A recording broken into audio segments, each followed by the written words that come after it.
listening to the best of Punk Rock Foodies Radio 2016, Part 2.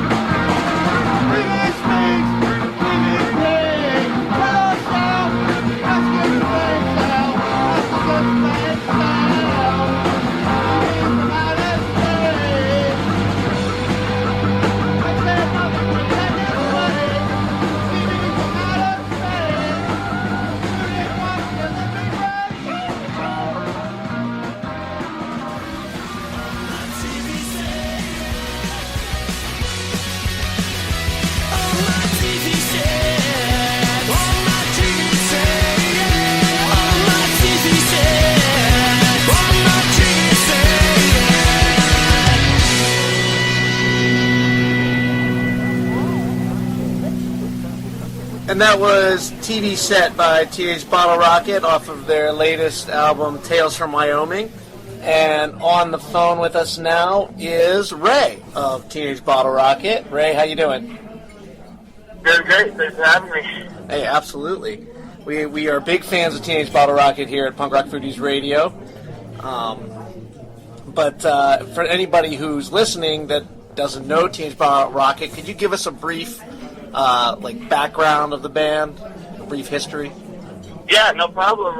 We're a Ramones-influenced band. We love punk rock music. We love playing punk rock music, and we're out of Wyoming, which is unorthodox. And but we've never looked at that as a crutch with our music. We've always looked at it as that's where we're from, and we sort of wear it on our sleeve, and we've traveled around the world touring for a lot of the past 10 years, and we look forward to playing as much music as we can in the future. And yeah, so there you go. All right. Yeah, definitely. You can definitely hear the Ramones influence. I remember the first time I ever saw you guys, I saw you with my brother, and he said they definitely got the influence of, like, Screeching Weasel. And then we saw in the liner of They Came From the Shadows, I believe it was Branden Screeching Weasel tattoo on his arm. And we're like, yeah, that makes sense. Yeah, totally.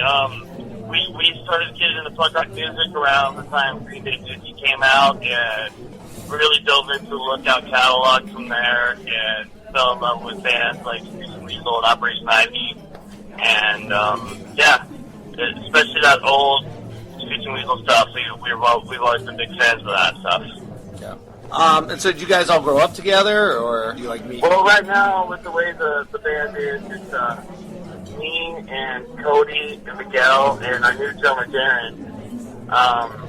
Darren's new to the picture. Me and Miguel live in the same city. We didn't really grow up together, but we've known each other for a long time now. I'd say 15 years. And my old band, like 1995 old band, used to play with Cody's band, the Lillingtons, a lot. Our band was called Homeless Wonders, and that's where we met Cody, somewhere around 1996, I'd say. 1995, 1996, and so we didn't necessarily grow up together, catch fish at the 12-year-old pond in the neighborhood or anything like that. We sort of met in our adult days, but now we're somewhere around 27, 38 years old, so we've, I don't know, we drank a lot together. I was wondering, because you play guitar and sing in the band, Cody plays guitar and sings in the band, and some songs are Ray's songs, some songs are Cody's songs. Are those based on, like, it's a song you wrote, so you sing it, or do you guys try out each other and see which one sounds better, or how does that work? No, it's the way you said it first. I sing the songs that I write, and Cody sings the songs that he writes. On the last record, Brandon wrote a couple of songs. I ended up singing both those songs. But with my solo record that's coming out, I did record a Cody song, Without You, from the Shadows record you mentioned earlier with Brandon on the back cover. Yeah. I recorded one of Cody's songs that he wrote, mixed it up, and I've always been in love with the song. So, yeah. We haven't really mixed it up live either, as far as, okay, racing love at the Burger King to make things different. We've always just stuck with who sings it on the record. Right. And that's the way it's been. Yeah. You mentioned Darren Chuka, new drummer. We lost Branden earlier, well, I guess near the end of last year. And how was that process trying to find find Darren? Did you guys know him for a long time, or did you try out a bunch of people? No, we didn't try out a bunch of people. We actually only tried Darren. I had him in mind because I saw him play with the Old Wives up in Edmonton 4 or 5 times. I think the first time I saw him play was around 2008. And I just really fell in love with his drumming style. And he came to mind whenever I knew we needed to find a new drummer. I knew that he would do a good job behind the drum set. And so I sort of just cherry-picked him from watching South of the Punk shows in the past 10 years, and just knowing this guy really rips the drum set, and I'd like him to play drums with us. That's how it came to be. And have you guys started working on? I mean, obviously you've got this new album, this solo gig going, but have you guys started talking about putting together a new Teenage Bottlerocket album? Yeah, we have. We don't have studio time or anything like that, but we do have some songs, and we are going to record another record. I'd like to tell you we're going to go in the studio and get these dates recorded, but I don't have the dates yet. And it's going to be cool. It's going to be a little different, but I don't want to give too many details, but we're all really excited. Maybe it'll be the purple record, who knows? I know we got to switch up the color. Yeah, you get the whole rainbow there. Now, this new album, the name of the album is Do You Want to Go to Tijuana, okay? And that comes out, I believe I saw April 1st? That's correct, yep. April Fool's Day. Yeah. No joke, though. And it is no joke. The video can be seen on the Punk Rock Foodies radio Facebook page, or you can look it up, I guess, on YouTube. But and your son plays an integral part in the video. Yep. Yeah, I really just wanted to capture a day in the life of me and Milo, kind of a Saturday, even though we filmed the video on a Thursday. I pulled Milo out of school, and looks like it's here somewhere. What up? He's sitting next to me in the car. Nice. But we go snowboarding a lot, and we just kind of hang out and goof around. So I wanted to get all that kind of stuff on tape for the video and document a moment in our lives together. Lyrically, the song doesn't really follow that, but it's cool. I really like the way the video turned out, and we've had a lot of positive feedback from everyone. Seems like everybody really likes it, so. Yeah, it's a really good video. In fact, it's a great song, and we're going to check out the song right now. This is Do You Want to Go to Tijuana by Ray Rocket on Punk Rock Foodies Radio.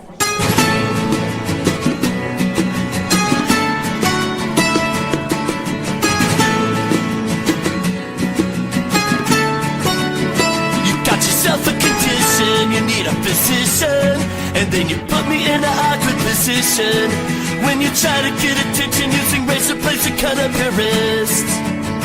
You're running out of ambition, so you call a mortician. I'm getting sick of all your superstition. What am I supposed to do when someone really ends up dead?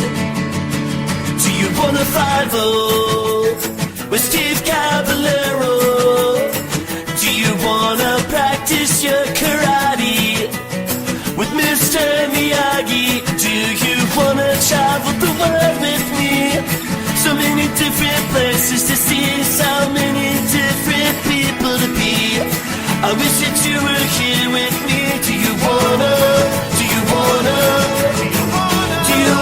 to Tijuana? Do you wanna go to Tijuana with no one? With no one.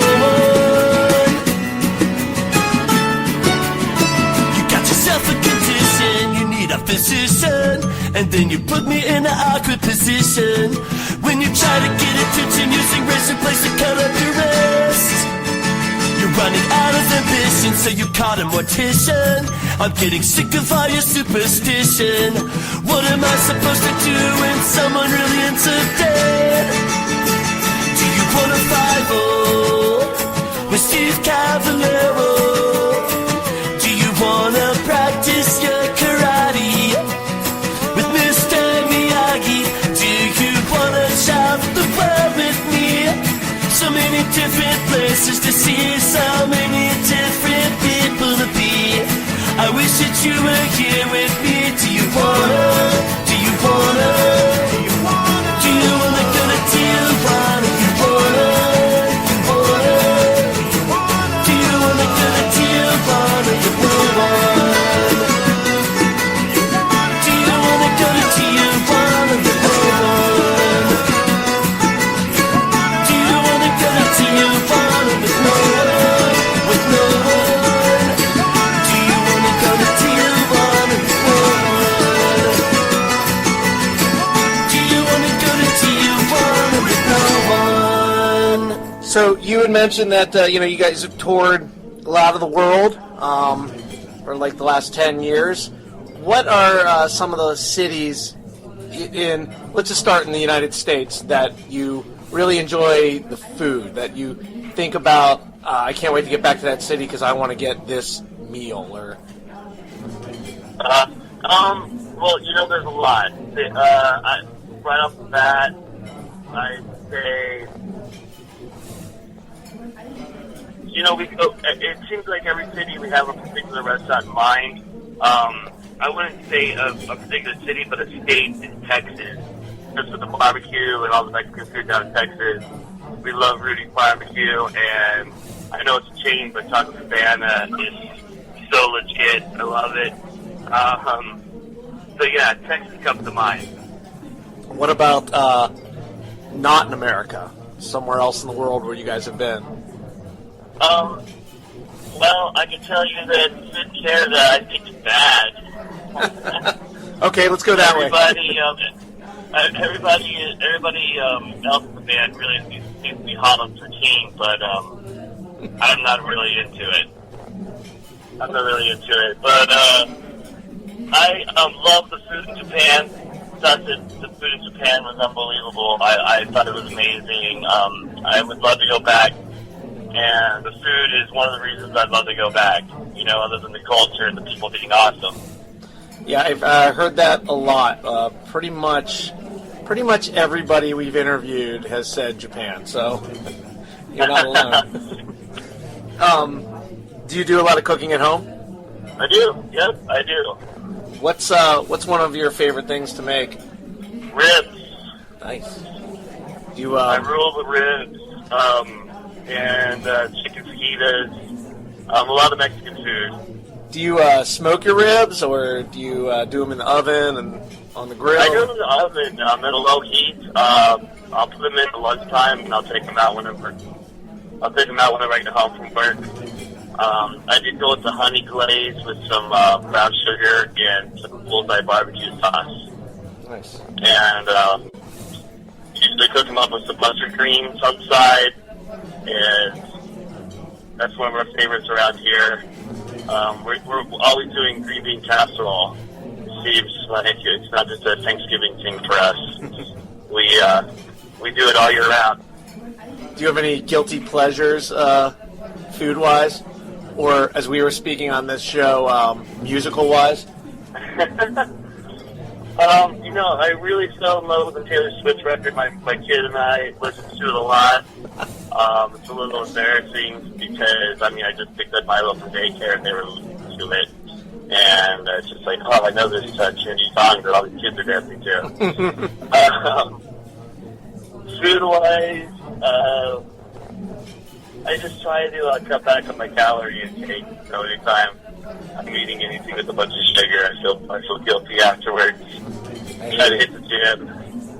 Getting to the age now where I gotta take I gotta keep track of that kind of stuff. I like to keep track of it, and it's been about a year since I've quit sugary treats.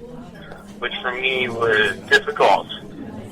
I quit smoking cigarettes and I quit doing the sugary drinks at the same time, and sugary drinks was more difficult for me. I know that sounds crazy, but, after every night of drinking, everybody else in Bottlerocket would be getting these huge sodas from A&W in Canada or something, and, I did water and be jealous, but, so yeah, as far as Canada goes, I like A&W over Canada, and I go with the side of gravy. That's as close as I'll get to poutine. Yeah, I'm not a huge poutine fan myself. Yeah. In Quebec City, they have the poutine with all kinds of crazy hamburger and stuff like that. I could get into that whenever it's kind of a big greasy mess.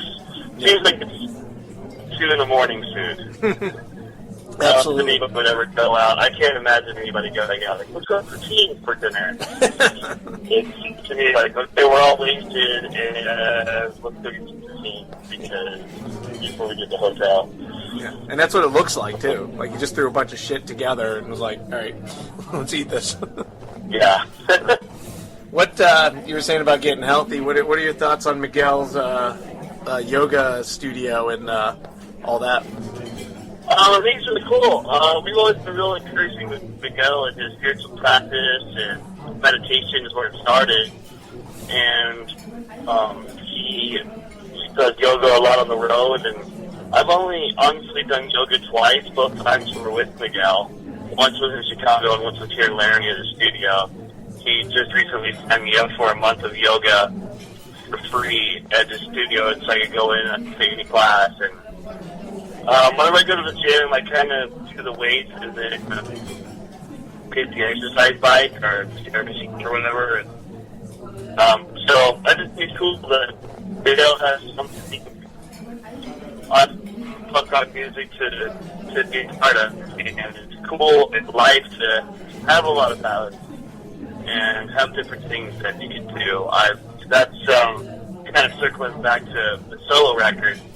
I love to play acoustically, and of course I'm not going to get out of it the same that I get out of rocking with an orange half stack and my electric guitar and screaming my head off. It's a lot different, it's a lot more controlled, and it's a lot different experience for the audience. That's not to say that I want to do one or the other. I needed to do both. That's just the way I feel about it. Just like I said with the balance thing.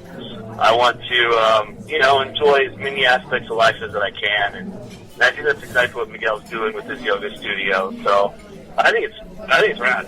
Yeah. I did yoga with Miguel when you guys were in Silver Spring, Maryland. That's awesome. Yeah. Okay, was that with the Pennywise and Wilhelm Scream? Yes.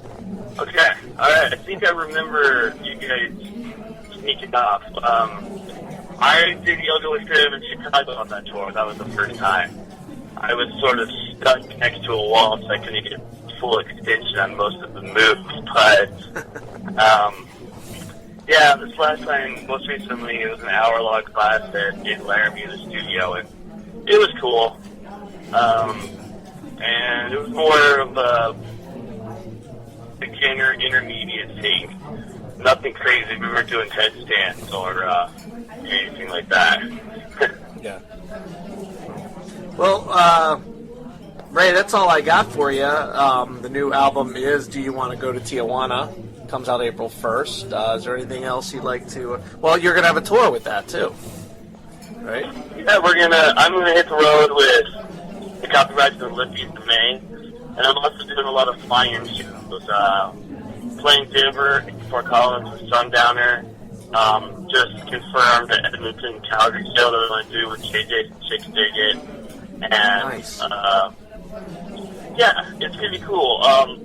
We're scheduling a Seattle and Portland session.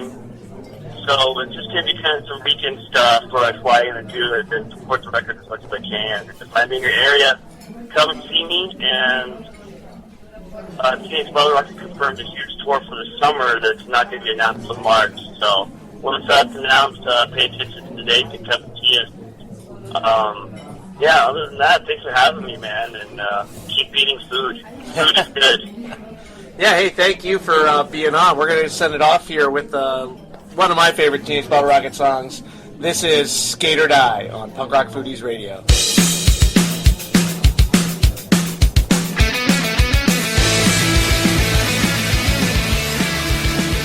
Hey, this is Brian Reinhardt, and you're listening to the Best of Punk Rock Foodies Radio 2016, because it's fucking awesome. I'm falling down. I'm falling down. All right, that was Diesel Boy with Titty Twister, and you are listening to Punk Rock Foodies Radio, coming at you from the Vicious Pig Saloon in downtown Mattersville. With us right now is sitting out in the crowd drinking a beer. Is actually somebody I grew up with and a member of Punk Rock Foodies, Mr. Brad Hughes. Say hi, Brad. Hi, Brad. Brad's just hanging out here at the Vicious Pig, and like most people do, and we didn't really have an interview set up for this episode, so we figured we'd call him over and talk to him a little bit. You may have seen some of Brad's posts, mostly beer. Only beer. You see, it's mostly, it seems to me that it's mostly like dark beers, like stouts and such. Is that your go-to? I'd say it's my go-to, although I'm an IPA guy, but you know, if I'm really looking for something that's going to hit me hard and it's going to really bring the taste, that's going to be a Russian Imperial Stout or a Porter, something like along those lines. So yeah, the darker the better. Yeah, we're all big IPA fans around here, and we all like beer. Beer is food, as often is mentioned on the site. So, you know, Brad and I grew up together in the Pittsburgh area. You make it back to Pittsburgh a lot? Because you don't live there anymore. I don't. In Virginia. But, I live in the Northern Virginia machine. But yeah, I mean, I get back to Pittsburgh probably like 4 to 5 times a year. And it's not evenly spaced. So sometimes I'll get back like twice in a month, and then sometimes I'll go 6 months without going back. and when you are in Pittsburgh, what are some of the like restaurants you like to go to? Or Pittsburgh has like grown immensely as a foodie city. It seems like since I left. It's almost like it's spiting me in that way. Now, you left what? How many years ago? I think we both moved down to the Washington, D.C. area around the same time. But I feel like you came up maybe like 9 months after me. I left and went to Florida, and then I went to Erie, and then I came back. Culinary delights in Erie. Oh, yeah. You got the lake. Right. So Pittsburgh is killing it with, the sort of independently owned places. Obviously, they have the big burrito restaurant chain, which has like Mad Max and stuff like that, and that still was killing it. But there's places downtown now like Meat and Potatoes, and there's a place called Taco with a K. I love Meat and Potatoes. Like the vegetable or the restaurant. Okay. The bone marrow. The actual. It's so good. So like Taco is a place that I've gone to a couple times recently. Ceviche, if we're going to really switch directions here a little bit. And they're all within walking distance of any of the parks or the stadiums or the ball field or even like the Consol Energy Arena. Yeah. Try to make a point of it to go down somewhere at least every time we go down. There's Sienna Mercado, which is like a meatball restaurant with a awesome top level outside bar area. Really, really cool. Right off down of the strip. No, well, it's just past the strip. It's off of it's not Grant. I'm bad with street names, but it's right across from the Courtyard Marriott down there. So basically, once you leave the strip, it's the first area you see. Yeah. And for those who don't know, the Strip District, I think it's been mentioned a few times on the page, is like I don't know, what would you call it? Like the meat packing industry it's like area. I've been going there since I was like 3 years old. Yep. My mom grew up in Polish Hill, which is right up from the Strip District. So, it was like the produce / merchandising area. With the steel, you had the steel industry, and then that's where the markets were. Yeah, well, you had the train tracks just kind of pull in right there, so that's where all a lot of the restaurants get their product from the places in the Strip District. So growing up in Pittsburgh, and what are some of the things that dishes that you recall that you would say are kind of local cuisine that you really enjoy that you kind of miss not being there now? Well, my family's straight out of Poland, so the Eastern European influence in Pittsburgh, for me at least, and I think even as a city, was extremely strong. So we're looking at obviously the different kinds of smoked sausage, kielbasi, the pierogi selection in Pittsburgh is expanding. I've had anywhere from your basic potatoes and cheese to rattlesnake pierogies there before at the church. Wow. Brewworks, which is fantastic. Love church brewworks. Yeah. So you can basically put anything into those little pouches. And then you go down the Bloomfield Bridge Tavern. You can get some haluski. You get some. Going back to the sausages though, this is a recurring theme with me. Yeah, you like the sausages. There's so many Eastern European sausages that I don't know the name of. I just kind of look at them and say whether they're good or not. There's one from something called kishka, which is basically like a blood sausage. I actually posted it on Punk Rock Foodies. Not beer, wow. Yeah, it was maybe one of my 2 or 3 non-beer posts. But kishka is like barley and blood sausage. Surprisingly, I was looking at the ingredients list. Pig snout. Nice. Liver. Kidney.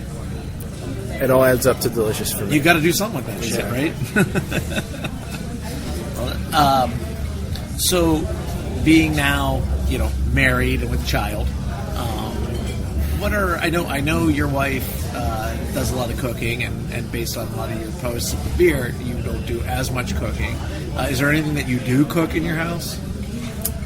My cooking season basically starts in April and ends in September. So if the grill is on, I'm cooking. If it's not, I'm doing whatever the least amount of effort it takes to cook will be. And I have your wife make some delicious pizza dough. You have experienced that? I have experienced that. It's amazing. I don't know what it is that she does. I've accidentally almost replicated it. But I don't change my recipe too much, but sometimes it just works out. So, but yes, your wife Jamie, great pizza dough. I'm going to have to come and visit you guys again and get some pizza dough. We don't live that far away. Yes, but, unfortunately,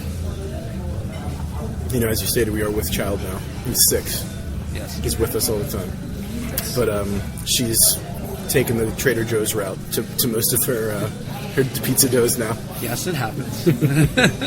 Trader Joe's or the Whole Foods or whatever. Very punk rock. Yes. Well, Joey Balls of Old Man Markley, he worked at Trader Joe's down in L.A. until he moved up to San Francisco. So I guess it is kind of punk rock. Well, I'd say the neck tattoo quotient at our Trader Joe's is pretty high. Okay. So my ex-wife's husband works there. I'm sorry to bring up the touchy subject of neck tattoos. It's just a black flag logo. It's cool. Not something that I thought about.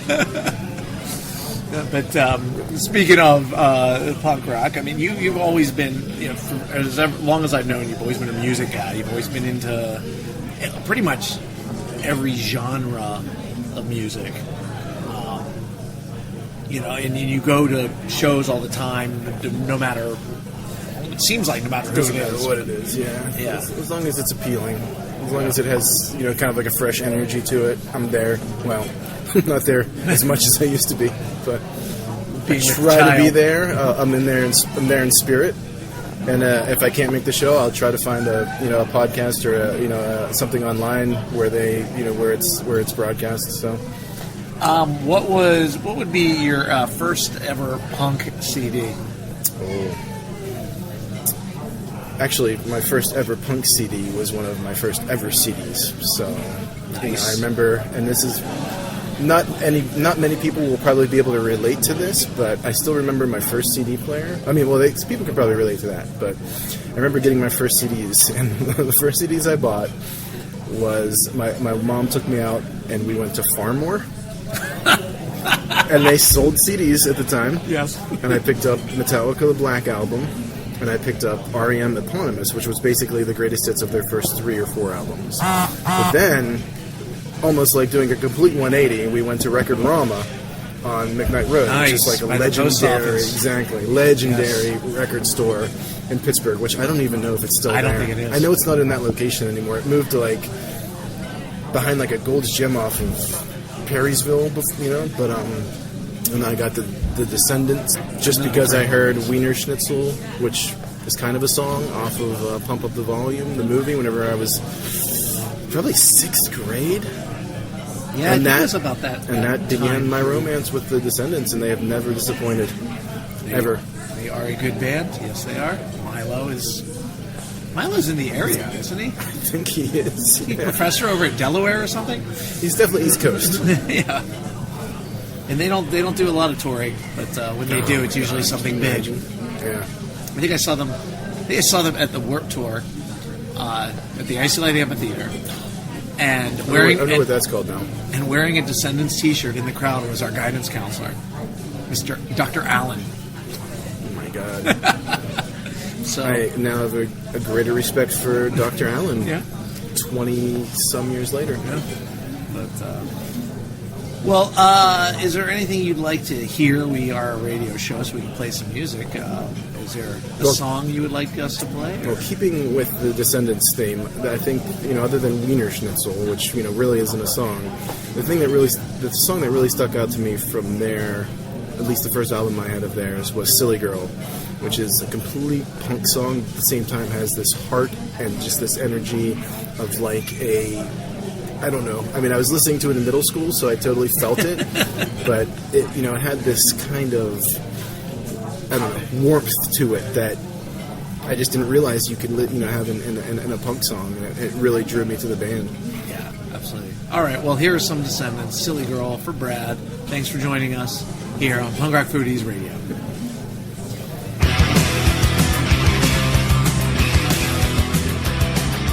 What's up? I'm Skate Rap Betty, and thanks for listening to Punk Rock Foodies Radio Best of 2016.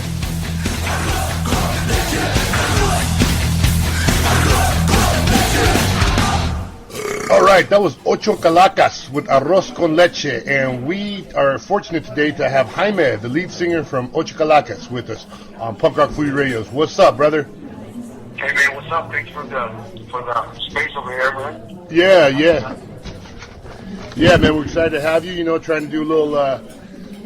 We're doing the Cinco de Mayo episode here, so you got a huge influence in the ska scene back in Mexico. You guys are. Your band is playing huge festivals, and I don't think a lot of people out here in the U.S. Know about all the ska bands and the great music that's coming out of Mexico. Why don't you tell me a little bit about that, man? Well, yeah, actually, ska music has been around for a good while in Mexico. If I'm not mistaken, started since the 80s. We have great bands over there, and now this new wave could come from here, from the U.S. It's like crossing the border, and going over there and doing big things, like you said, big festivals. So yeah, but ska music has been around for a good minute, man. I mean, more than 30 years now. Yeah.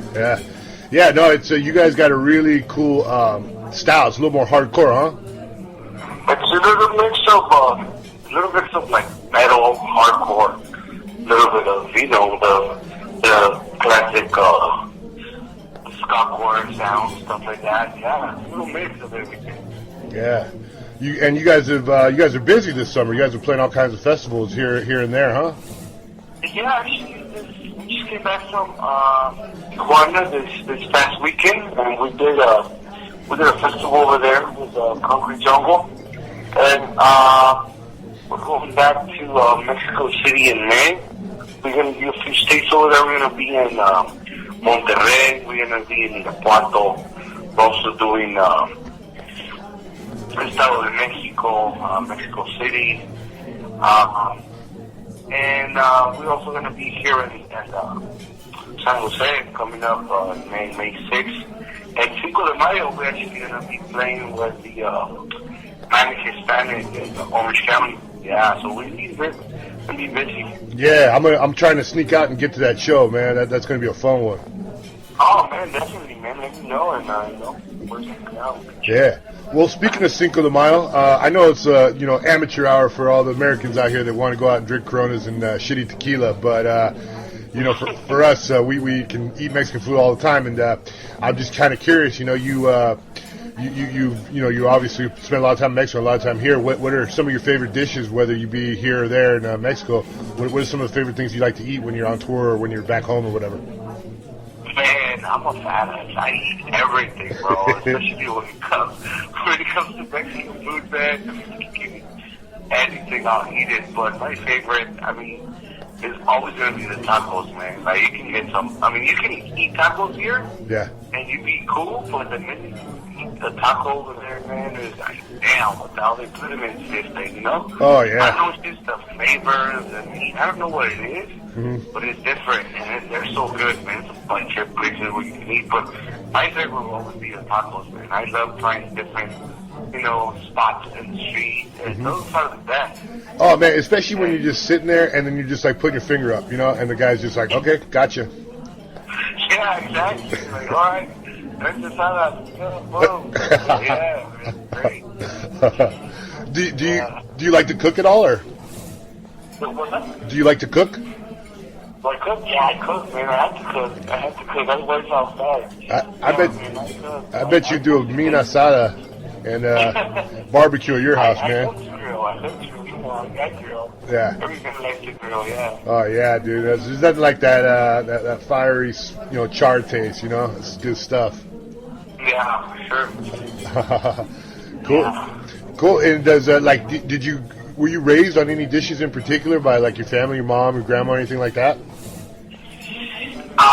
Let's see. Well, yeah, man. There's this dish is called linga. Which is like our family traditional dish when we get together. My mother taught me how to make it, and it's pretty bomb food. It's basically you get some chicken and shred it, and add some chipotle sauce on top of some onions, and there you go, man. Put it on a tostada, and you're ready to go. That's some great food. Yeah, it's like Mexican pulled chicken, kind of. If so people can kind of understand what it is. There you go. Yeah. There you go. Yeah. I love tinga. Yeah, my grandma used to make that too, man. Where it would just stew for like days, and it's just like so juicy and just falls apart. Okay, so you know what I'm talking about, man. Yeah, that's one of my favorite homemade dishes, Yeah, I grew up in my abuelita's kitchen, man. Every morning she'd give my grandpa cafecito con leche, and she'd either have the pan mexicanos for us or whatever. But yeah, no, I was lucky in that regard. I grew up in Wilmington, and there's a lot of Mexican people there and a lot of good Mexican hole-in-the-wall restaurants there. Yeah. It's just authentic as it gets, Yeah, man, you can go wrong with pan de dulce and some hot coffee in the morning, man. Yeah. Hey, man, so check this out. Our whole Facebook group, there's like 3,000, 4,000 members, and we have a contest for Cinco de Mayo where they all cook against me. And if anybody can do a better dish than me, they're going to win a prize package. And last year I kicked everyone's butt, so this year I think I'm going to get my butt kicked. But I'm thinking about making cochinita pibil, going a little authentic, doing some banana leaf wrapped in pork. What do you think about that? Yeah. Damn, that's bomb. Yeah. That's the goods, man. It's so hard to find, and when you do, you got to make sure like it's a good restaurant where it's like going to be proper. Because I've had it where it's shitty. Yeah, and actually, I never had it like in a restaurant around here, like. Maybe homemade by my hand, something like that, but never in a restaurant. So yeah. Let's try your cooking, man. Yeah. There was a place in Olvera Street, La Golondrina, that has a mean cochinita pibil. That's where when we'd have lunch in downtown LA. When I worked down there, we would go there, and oh man, that's the goods. Oh, okay, nice to know. Maybe I'll hit the spot. Yeah, La Golondrina. Yeah, it's authentic. They make some great tableside guacamole, and they have like fresh mango margaritas there. Man, you make me hungry. I know, that's the thing about this page and doing these interviews. Yeah, I end up usually being hungry after I'm done. Yeah. Cool, man. Well, anything else with the Ocho Kalacas you want to tell our listeners about, or? Try to hit one of the shows, you know. Mm-hmm. Like I said, we're going to be in May 5th right here in Orange County at the Joe's Theater, and then we're going to have a big festival.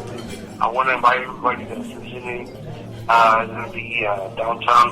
No, not downtown. It's in L.A. At the Union. We're going to be there with a great bands. A few bands from Mexico, actually. Los de Abajo are coming down to LA. They're going to be touring with us. And it's a great band. They've been together over 25 years. I mean, if you get a chance to go check out the show, I recommend it. It's going to be May 7th. It starts early. I think it's an all-day festival. It starts like around 1 till like midnight or 1 in the morning, something like that. But yeah, we're going to be part of that show, which we're really glad that they invited us. You know, if you guys can make it, everybody's welcome. Yeah. Yeah, just, you know, I'll see you in one of our shows. They're going to be serving tacos there? Sure, we can make that happen. Killer, man, killer. They have the dirty dogs outside, though. Yeah. You can go wrong with dirty dogs, you know? No. Wrapped with bacon, man. Oh, yeah, dude, the dirty dogs are... Hey, have you ever had in Mexico a hamburger where it's a burger, but it's wrapped in ham still with cheese? Wait a minute, come again? Yeah, like a hamburger, but they really make it like a burger, like with the meat, with the ground beef, but then they wrap ham around it too, but they've sauteed it on the little plancha right there. Oh, man, I think I've seen pictures of it, but I never tried it. I know I've seen pictures of it. Yeah, I had that once in Puerto Escondido when I was surfing with my buddy down there, and oh my God, after a late night having a couple beers, you get one of those in your stomach, and you're good to go. Yeah. I was straight driving to in and out right now. That's not Mexican, but that's still bomb. Yeah, no doubt, man, no doubt. Well, cool, man. Well, again, this is Jaime from Ocho Kalacas. Definitely check out his band. We'll be posting some stuff on Facebook so you guys can see a couple links to his band's music. Thank you for joining us. You want to take us out with the song?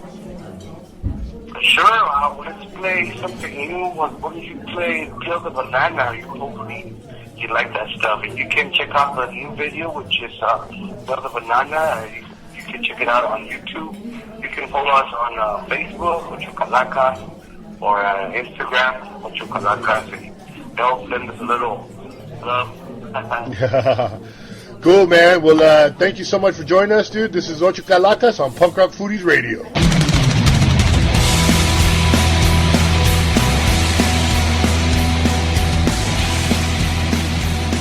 Hey, this is the asshole in charge, and you're listening to the best of Punk Rock Foodies Radio 2016.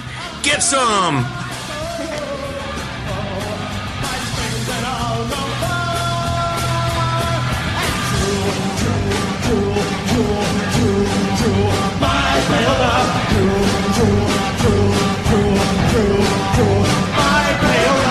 And that was Dead Kennedys with Pull My Strings. You're listening to Punk Rock Foodies Radio. With us today is Punk Rock Foodie member Chuck Reid. Chuck, how you doing? Good, Zan. How's it going? Good. So we've been talking about beer as we like to do when it's just the boys, and I know you're a big beer fan. What beer do you like to go for on the norm? On the norm, a nice light IPA. Preferably something local. You and I have talked about that before. Yeah. And we're in a big beer area here in Maryland and even the Mid-Atlantic. So I like to just stick with something local. Something not too hoppy and, something 5-6%. Nothing crazy. And either that or something on the very other end of the spectrum, something like a Busch Light or a Natural Light. Well, you got to balance it out. Right. Your wallet needs to balance it out. Right. Then I drink just middle of the road priced beer after it's all averaged out. Right. So as we were talking earlier, so you about IBUs. So you'd like a lower IBU type of, like say IPA or. Yeah. Probably something in the maybe 60, 50 to 60 range, something like that. On occasion, some of those really hoppy, tongue twisting beers are good, but those aren't really not something I go for all the time. Right. Well, and we were saying earlier about you're not, in the summertime when you're grilling. I said I have to have a beer no matter what I'm grilling. I don't care if I'm just throwing some asparagus on the grill. I need to, firing up the grill, I need a beer. And, we said getting something that'd be more refreshing or crisper as opposed to grabbing a Russian Imperial Stout, Would you agree that that's kind of, there's like summertime beers and wintertime beers? Yeah, no, I'm definitely a seasonal beer drinker. And it goes, some summer with the lighter, crisper, more refreshing, into the fall. Don't really do too many pumpkin ales anymore. Kind of burn out on those. But, in the fall, I get the more roasty, malty porters. Winter, some of the winter beers, the winter warmers, the spiced beers. And then spring kind of almost starts it over again until I get back to the summer beers, which, they're and I think that's my most, favorite style anyway, the crisp, light beers that are more appropriate, especially here in Maryland where it's, hot and humid a lot during the summer too. Yeah, they're definitely more refreshing. And so, are you like a shanty kind of guy, or rather stay away from that? In the aspect of adding a lot of limes to a Corona or so that my fruit part being, I'll throw 4, 5, 6 limes into the beer and kind of make my own, but but as a whole, no, not really. Yeah, I'm not a big shanty fan. No. There's a new beer, well, not new. Flying Dog's had it out for a couple. I don't know if it's in the second or third year. It's called Numero Uno. Yeah, and that's kind of been my go-to. That's not a bad beer. I guess that would be considered a session because I believe it's like a 4.7. Right. Yeah. It's ABV. Yeah. Uh-huh. I like that. You can definitely. It's made with agave and lime. Right. And you can definitely taste the lime in it. Right. So, and then that being, a local brewery. Right. It's real easy to get, and plus we like supporting the local guys. Yeah. Well, I mentioned earlier that they came out with their habanero mango habanero IPA. Have you tried that one yet? I have not. And, yeah. I think that's up at like maybe 8%. If I remember, I don't know, something like that. But maybe we need. I don't know. Maybe we need a field trip to the tasting. We may have to. You ever do any cooking with beer other than drinking while you're cooking? I do add some beer to my steam pot when I'm steaming shrimp or crabs, but it's usually just a cheap lager or something. Most of the beer cooking I've done, I kind of do in the wintertime and use it as part of the braising liquid for like short ribs or a stew or something like that, where I'll use a porter or something a little malty. Your Guinness stew, something like that. Well, again, like we said, it gets that flavor. You get that added flavor to it. Right. Yeah, and I haven't experimented more than that, other than maybe some beer and cheddar soup, which I actually like to just make thicker and just use it for dip for pretzels. Yeah. Right.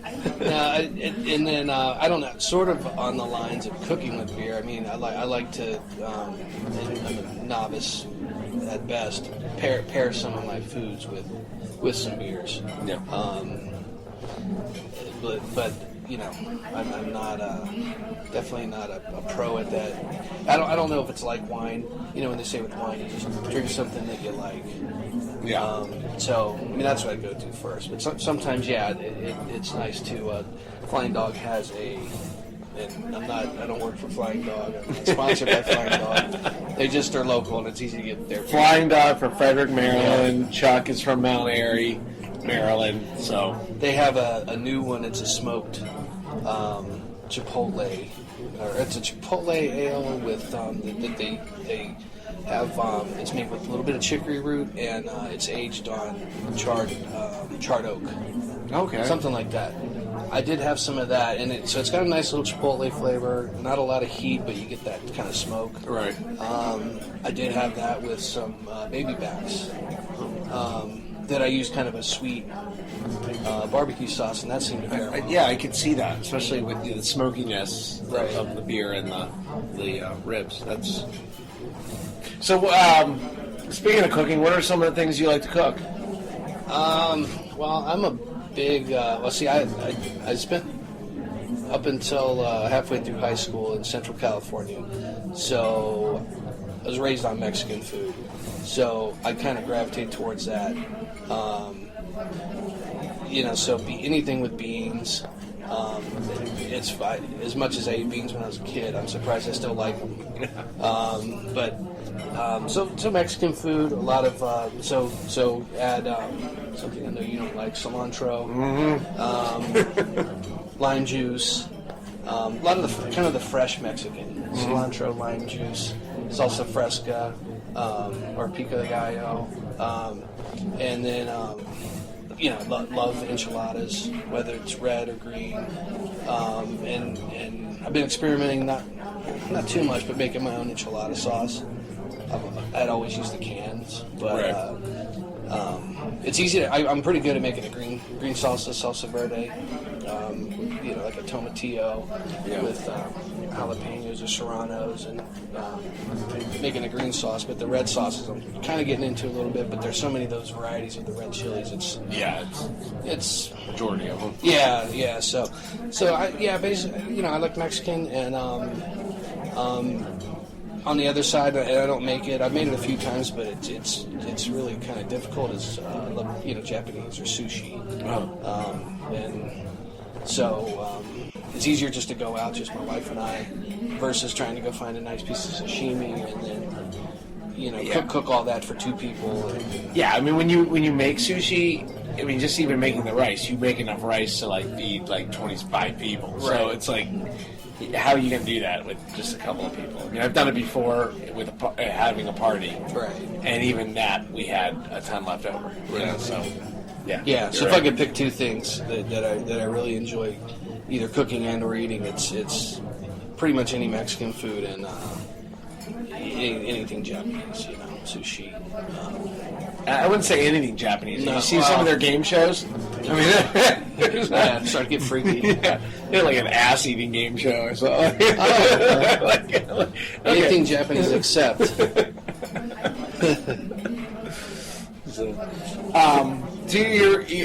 We talked about the fact that you're a big beer guy and local. What are some of the local breweries in your area? And when I say your area, when I say his area, I don't mean the swimsuit area.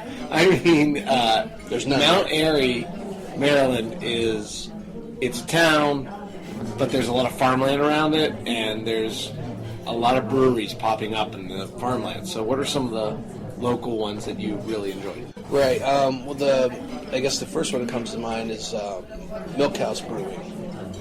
They were actually the first farm brewery in Maryland. And the whole farm brewing thing took off. I think it might be 3 years this spring or summer, where the guy that owns Milk House, a former lawyer, helped draft the legislation to get it passed. Where, yeah, exactly. Where if you grow, and I don't know the details, but basically you have to grow a certain percentage of the ingredients on your farm, and if you do that, you can have a tasting room, and you have your own little brewery. So his was the first one. That one I didn't count, but I think it's 4.6 miles from my house. Then you know, on the I guess piggybacking on top of that, there's a winery by my house. Then they opened a brewery. It's called Red Shebman Brewing under that same farm brewing legislation. I guess they have a hop yard there. Milk House also has a hop yard where they grow their own hops. I think that's, other than maybe some bees where they use honey. I don't think they use any of their own malt or any of the other really ingredients. But I mean, those are too close to the house. You know, in Frederick County and Montgomery County and Howard County, I think there's maybe just farm breweries. There's probably a half dozen now.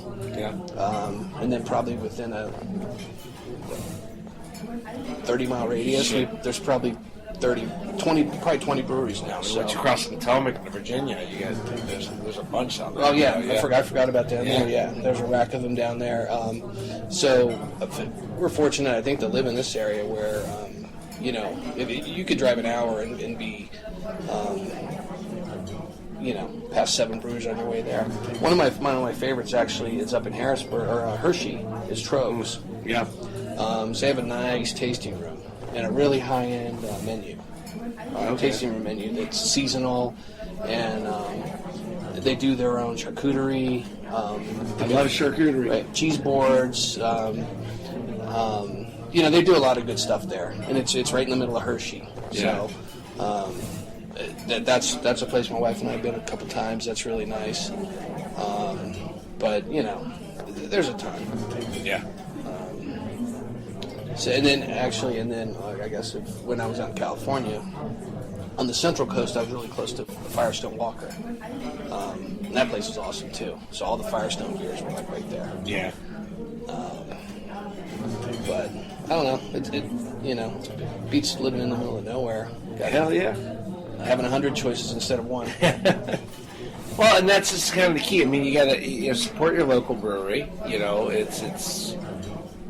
I mean, Ambev is buying everybody up. I don't know if you just heard, but they just bought up Devil's Backbone. Right. So I just saw that today. Yeah. So you know, I mean, you got to support your local brewers and enjoy their beers. You know, it's an art. Until they sell out, and then support the next guy. Yeah. At least that's what I think. So I can't imagine AB InBev having good intentions as much as they say they do. Right. Yeah. But yeah, support the little guy. Hopefully their beer's decent enough to warrant your support. Yeah, absolutely. Well, and then once they get supported, then Ambev's like, oh, look at that, let's go buy them. Yeah, let's go buy them. Right. Yeah. So, well, I feel that no matter what, as long as there's a little guy that wants to make his own beer, there's going to be local beers that are going to bring in the people. So yeah, exactly. And then if you're lucky enough, like I was when I lived in Baltimore, I had a homebrewer neighbor who was a really good homebrewer. Nice. Who always had 2 to 3 on tap at any time in his converted kegerator fridge. Nice. In his basement. So you can't have a good brewery around. Have a good neighbor. Have a good neighbor who's a good home brewer. Does State Farm do beer? All right. Well, Chuck, hey, thanks for stopping by and chatting with us about beer. Is there anything you'd like to hear? Yeah, that sounds good. How about some Gina's Dead from the Descendants off of Milo Goes to College? All right, Punk Rock Foodies Radio.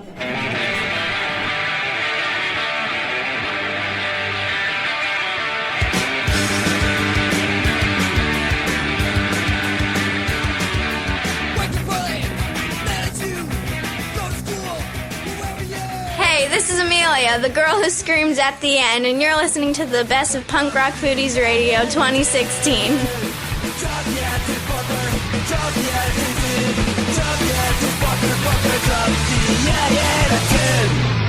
And that was the Queers with Drop the Attitude Fucker. That was off of their 3rd studio album, Beat Off, which this guy on the phone played on.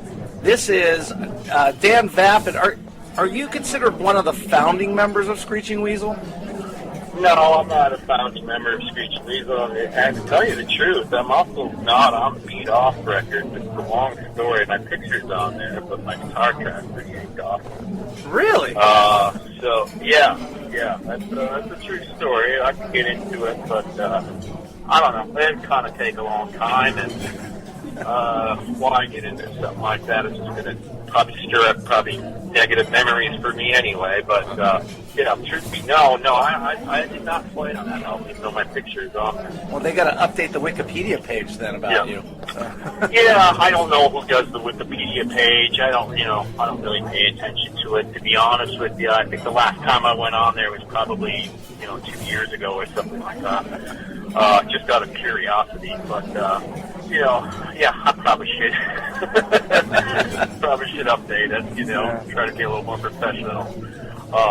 But anyway, to answer the Screeching Weasel question, no, I'm not a founding member. One of the founding members are John and Ben. They had a couple. They had a bass player on their first album, and they had one on their second album. And then I had joined pretty much right after their second album. Boogada Boogada Boogada is when I joined. It was sometime in 89, I believe. Okay. And so, we played for a while and then broke up, got back together. I'm sure you know the rest of the story from there. But now I'm founding member, but early one, I guess. So I was doing some research on you, and of course, we've already found out that Wikipedia is wrong. So this might not be right. Yeah, that's right. Well, with that record, it's not something that's kind of really all that well known. It's not something that I really kind of go around talking about too much. But if somebody asks me directly about it, I tell them no, I didn't play on that. I've actually, my guitar tracks were taken off. That's a long story. It probably takes too long to get into. That's fine. Kind of some bad memories with that anyway. But my first introduction to you, I knew Screeching Weasel, but I back in the day I didn't really realize who the members of the band were. But my real first introduction to you was with the Riverdales, which is kind of, I don't know, it's almost like a Screeching Weasel light, even with the members, what. I guess my question is how is that different from the previous band? How is it different from what band? From Screeching Weasel. It's still Ben. It's Dan Sullivan was in that. And, other than John not being there, it's kind of the same band. Well, yeah, that's true. What happened with that band is that after Screeching Weasel had broken up, we had, Ben and I had somewhat of a falling out, but so he did one album and he had Mike Dirt play on it, Green Day, and then the band had broken up, and I don't think I had played with him for maybe a year or so, and I was trying to get a new band together, and he was starting a new band. And he had Dan Panic in the band, because drummers are, typically hard to find. Right. And he had some girl from Indiana in the band. He was saying that it wasn't really working out, and then he had called me and he asked me if I was interested in playing in his band, and I said, well, to be honest with you, I'd rather just sing and write my own songs. And I kind of had a lot at that point, but I just was having trouble trying to get a band going at that point. And he said, well, why don't you sing your songs and I'll sing my songs? And I said, okay. So that idea I was into, and I was just okay. So what we ended up doing is he ended up liking more of my really, the more it was the Ramones, the more he liked it.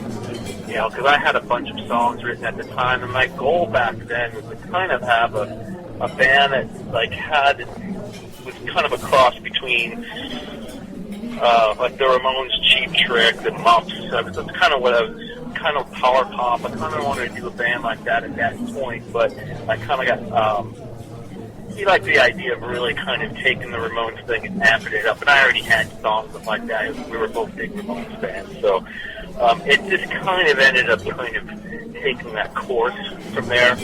that's kind of the way I looked at it at the time was, in a sense, I thought we kind of took it a little too far, but in a way I kind of liked it because I remember, there wasn't really anybody doing that kind of thing at that point, The Hanson brothers were like really the only band that I could think of that were really kind of doing a thing like that. And I thought that was kind of neat. So at the time, it just seemed to be right.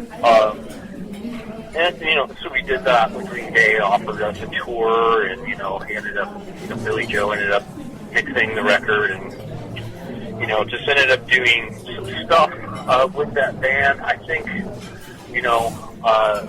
like looking back at that band, I think it was definitely hit or miss.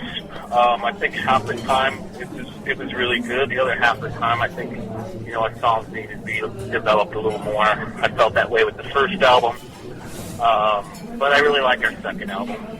But the vibe was just better on the second album.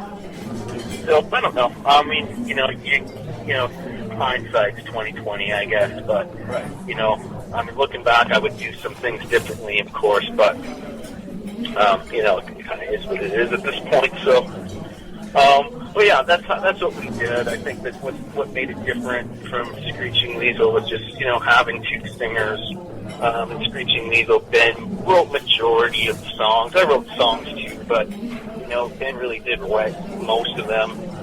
So it just kind of had like a different vibe about it. And in a way, that kind of took us a while to kind of get a new thing kind of down. So I kind of had mixed feelings about the early days of the Riverdales, to be honest. But I think, we did have a lot of really good songs, actually. And I think, some of my favorite moments were, like, which a lot of people probably disagree with me with, the last two records that we made. I felt probably the most comfortable with them, and I felt like they came out the most natural. So I'm pretty happy with those overall. So the name Riverdales, I always assumed there was some kind of Archie connection because you had Jughead. There was. That was Ben's thing. I mean, he already had a name when he had to play in the band, and to be honest with you, I didn't really like the band name. I thought it was really stupid. But like with any band name, I mean, I got used to it pretty quick. Most band names I think are pretty dumb, really. So, but yeah, it's it is from the Archie comic. Okay. They live in the town of Riverdale. So yeah, that would be true. Yeah. Well, then you always got something going on, because you were doing the Mopes and the Methadones like almost simultaneously, like almost overlapped, like. Yeah, no, I know what you're saying. I think if you haven't followed what I've done really closely, it's really confusing. There's a lot of breakups. I've always just been consistently writing songs for many years. And so a lot of times, like, if a band doesn't work out, like, I do a new band and it's vehicle to, like, put out my music, Right. So what had happened with the Mopes were a band that I was on tour with the Queers, and I was just with Face on an off day one day, and we were just talking about like the goofy grades of the '60s, just like the the goofy novelty songs of the '60s, and we just started writing songs, kind of laughing. We thought, man, this would be a kind of a fun project to do, just on the side, Just kind of wanted to do something kind of funny and low key and only do it one time. When we did it, I had a really good time doing it. So everybody's like, let's do another record. And I was like, I don't really kind of want to make another record like that. I got that out of me. I just wanted to do it one time, and that was that. But I had a lot of songs that were kind of sitting on the back burner, and I didn't really know where to put them yet. And some of the songs were songs that didn't quite make the Riverdales cuts for some reason. I don't know. I can remember just Ben didn't quite like them enough, and I thought they were good, so I thought, I had them. I wanted to kind of move forward with them. And, we did some instrumentals that we thought were kind of fun, and then just kind of moved forward with, we wrote a couple new songs and kind of moved forward with the project.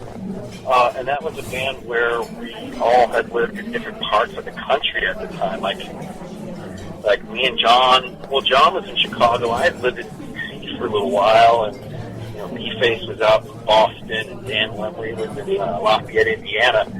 So we were all over the place. We were just kind of a band that played whenever we could, which wasn't very often. It had to be kind of an event. So it was one of those bands that was kind of destined not to do too much, just because we didn't really live. It started off as just a side project. We had done another record, but we all lived in different parts of the country. Right. You do that, it's kind of hard to get a band going, full time. I think if we had gone full time, it probably would have done pretty well, but there wasn't any way that we could do that with that lineup and kind of make that happen. So we did that, played for a while, had a record on Lookout Records, played a handful of shows really, and I ended up kind of doing a new band, which was the Methadones after that. Yeah, and then the Methadones. You put out a bunch of albums of the Methadones. Right. Great band. Love the Methadones. So thank you. Cool. That was by that point I was intent on finding people that were local, that were from Chicago, because that's where I lived at the time. And so I had rounded up 2 old friends. We had a drummer for a while and kicked him out. And then I got, we met our drummer Mike Stacey through another guy that I used to know. And he kind of introduced us, and then we hit it off immediately. And, we had started playing, and that was the band that I was kind of back to being in the band that was rehearsing once a week and, touring a little more frequently than I had been. Just kind of pushing it more as a band is supposed to kind of work, because the Methadones really weren't like that. In a lot of ways, Screeching Weasel wasn't like that for a long time, too, because Ben didn't want to play shows for many years. I got to tell you, I just... Riverdales toured a little bit, but then we broke up, so... Yeah, I just got to say, I'm not a big fan of Ben Weasel as a person. Yeah. Personally. So not a lot of people have. And it's well known. I don't,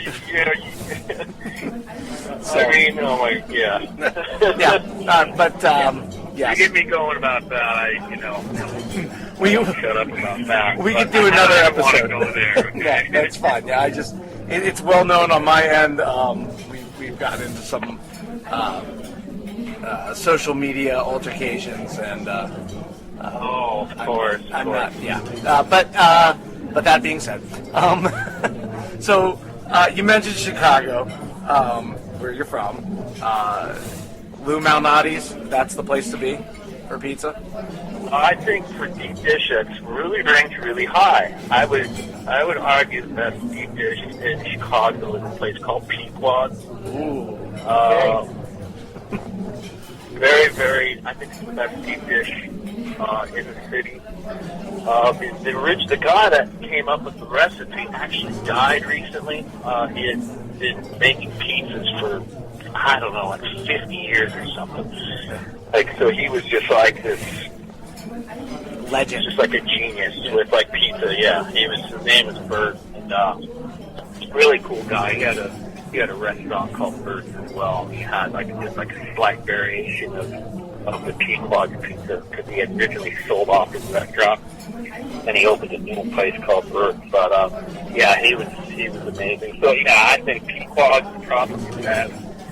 Bert is probably up there. Lou Malnati's I would probably go for a third. And then, other than that, I kind of stick to those places for Chicago deep dish.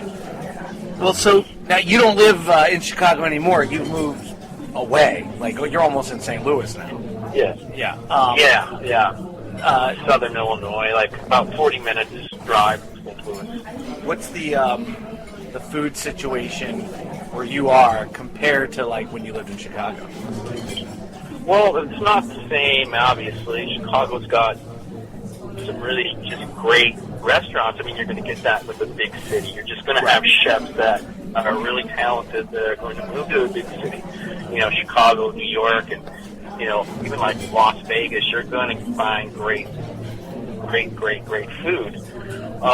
You know, that being said, I mean, it hasn't been too bad, and I'm really kind of grown fond of St. Louis style pizza, which is an ultra thin cracker crust, really sweet sauce, and it has a cheese called Provel on it, which is kind of a mixture of like 3 different cheeses. I think provolone is one of them. I believe mozzarella, maybe Parmesan, something like that. I don't quote me on it, but I'm pretty sure it's a mixture of those 3 cheeses, and it's kind of got a little bit of a smoky taste to it. It's really sweet. It's really ultra thin. I'm kind of loving that stuff. So it's almost like the opposite of a deep dish. Yeah, right, right. Cool. Which I'm also a fan. I mean, I'm a big fan of, you know, of thin crust as well. You know, and I like New York pizza. I'm not one of those guys either. It's like, no, Chicago, no, you know. Right. Well, pizza. It's all really just, it all has merits to be. Well, you know what they say. You know, I mean, like pizza's like sex. You know, when it's good, it's good, and when it's bad, it's still good. You know. So you. I haven't heard that one, but I'll remember that. Yeah, you can use it. So when you were touring back in the touring days, you know, with the Methadones and whomever, Riverdale, whatever, any one of your myriad of bands that you were in, what was like the eating habits like? Was it all fast food? Was it? Well, it was for a lot of those tours. Yeah, it could be really bad because, you know, especially in the United States where, you know, fast food is everywhere. Right. You know, it's really easy to find a McDonald's. High calories, just bad for you. You know, if you go, say, to, you know, Europe or something, it's you know, like a place like Italy, it's like a lot very different. You know, finding a McDonald's is actually pretty hard. Right. You know, they're there, but you really got to hunt one down. You know, compared to if you're over here. So, you know, you just kind of do your best. You just try to eat as well as you can. For me, I've always had I always felt that, you know, eating well with money is all expensive. So go, you know, spend more money on food. Don't eat cheap. You know, I've always kind of had that mentality, and I usually end up feeling better because of it. You know, if a bunch of guys I'm with are like, I'm just going to go to the Subway, I'm like, well, I'm going to go sit down here and pay 4 times as much for the meal. Yeah. You know, so I'm usually that guy that ends up doing that more because you get what you pay for. I've been that way for many years. So, and I've always just really liked just good food as well. So. And quality ingredients. But it's nice going to certain towns in the United States. It's really pretty awesome. Like if you go to Kansas City, you're like, wow, okay, barbecue. Or Austin, you know, you're like barbecue. If you're in New Orleans, you go, gotta go get some crawfish. I gotta get some gumbo. Yeah. You know, or you know, from Philly, I'm like, okay, where's the cheesesteaks? Where's the best ones at? You know what I mean? Yeah. So I'm asking around, you know. So what is one of your favorite cities to go to for specifically because of the food? You know, I haven't been there in a long time, but I really like New Orleans. I just kind of like that vibe. I love the food. It just, you feel good being there. You know, there's certain places in New England just having some chowder. It's just, I don't know, just being next to the ocean, having chowder, that could be really just kind of perfect, just that combination. Yep. You know, there's a lot of little hot spots, you know, around the, I mean, I guess it just kind of depends, you know. I mean, there's obviously certain states that don't have a lot to offer in terms of food, but I could swear New York City has the best sub sandwiches in the world. Oh, I've had just amazing subs in the Italian district of New York City. I mean, just absolutely amazing. What the fuck? What do they do? those all-night delis that sell subs and beer. Yeah. So if I'm ever over there, I look forward to that. I'm probably leaving a couple things out here, but. Well, I mean, you make the point basically that like every city's got something, and if you don't even have to really look hard to find it, but go fucking find it. I don't know if every city does. I go to Iowa or Iowa. I don't really know of any. Right. Well, anything that comes out of there, I'm sure there's something, but nothing comes to mind. That's not my head here. No, like corn places but, there. Yeah. I'm sure there's stuff that So I heard that you're an avid gardener. You do a little gardening. Yeah. Yeah. Yeah, I actually do. Do you find anything that's like difficult to grow, like where you live, or like the soil just isn't right for that you really wish you could grow? Well, I mean, I usually end up using, we end up getting like potting soil for the spring. Like anything like herbs, we just end up putting in pots. But like, we try to, so far I found watermelon to be kind of hard to grow. What else did I try? Just I'm like looking at my garden right now here. Most stuff just kind of. It's been okay. I think, I found strawberries to be kind of hard. Yeah, I did Strawberries too. And watermelon. They just weren't kind of, I know some people that grew them without a problem, but I've always kind of had problems with those. But, the easiest stuff for me is, like cherry tomatoes just kind of grow whether you like it or not. Pretty much I've had cherry tomatoes grow that I didn't even plant. Right. Cucumbers, I've got about 1 billion of those right now. You get like zucchini. I like zucchini. I mean, I think with cooking, man, it's all about the ingredients. I mean, having someone that knows what to throw in and just having respect for your ingredients and ultra just fresh ingredients, you're gonna have a good product. If you put it together right.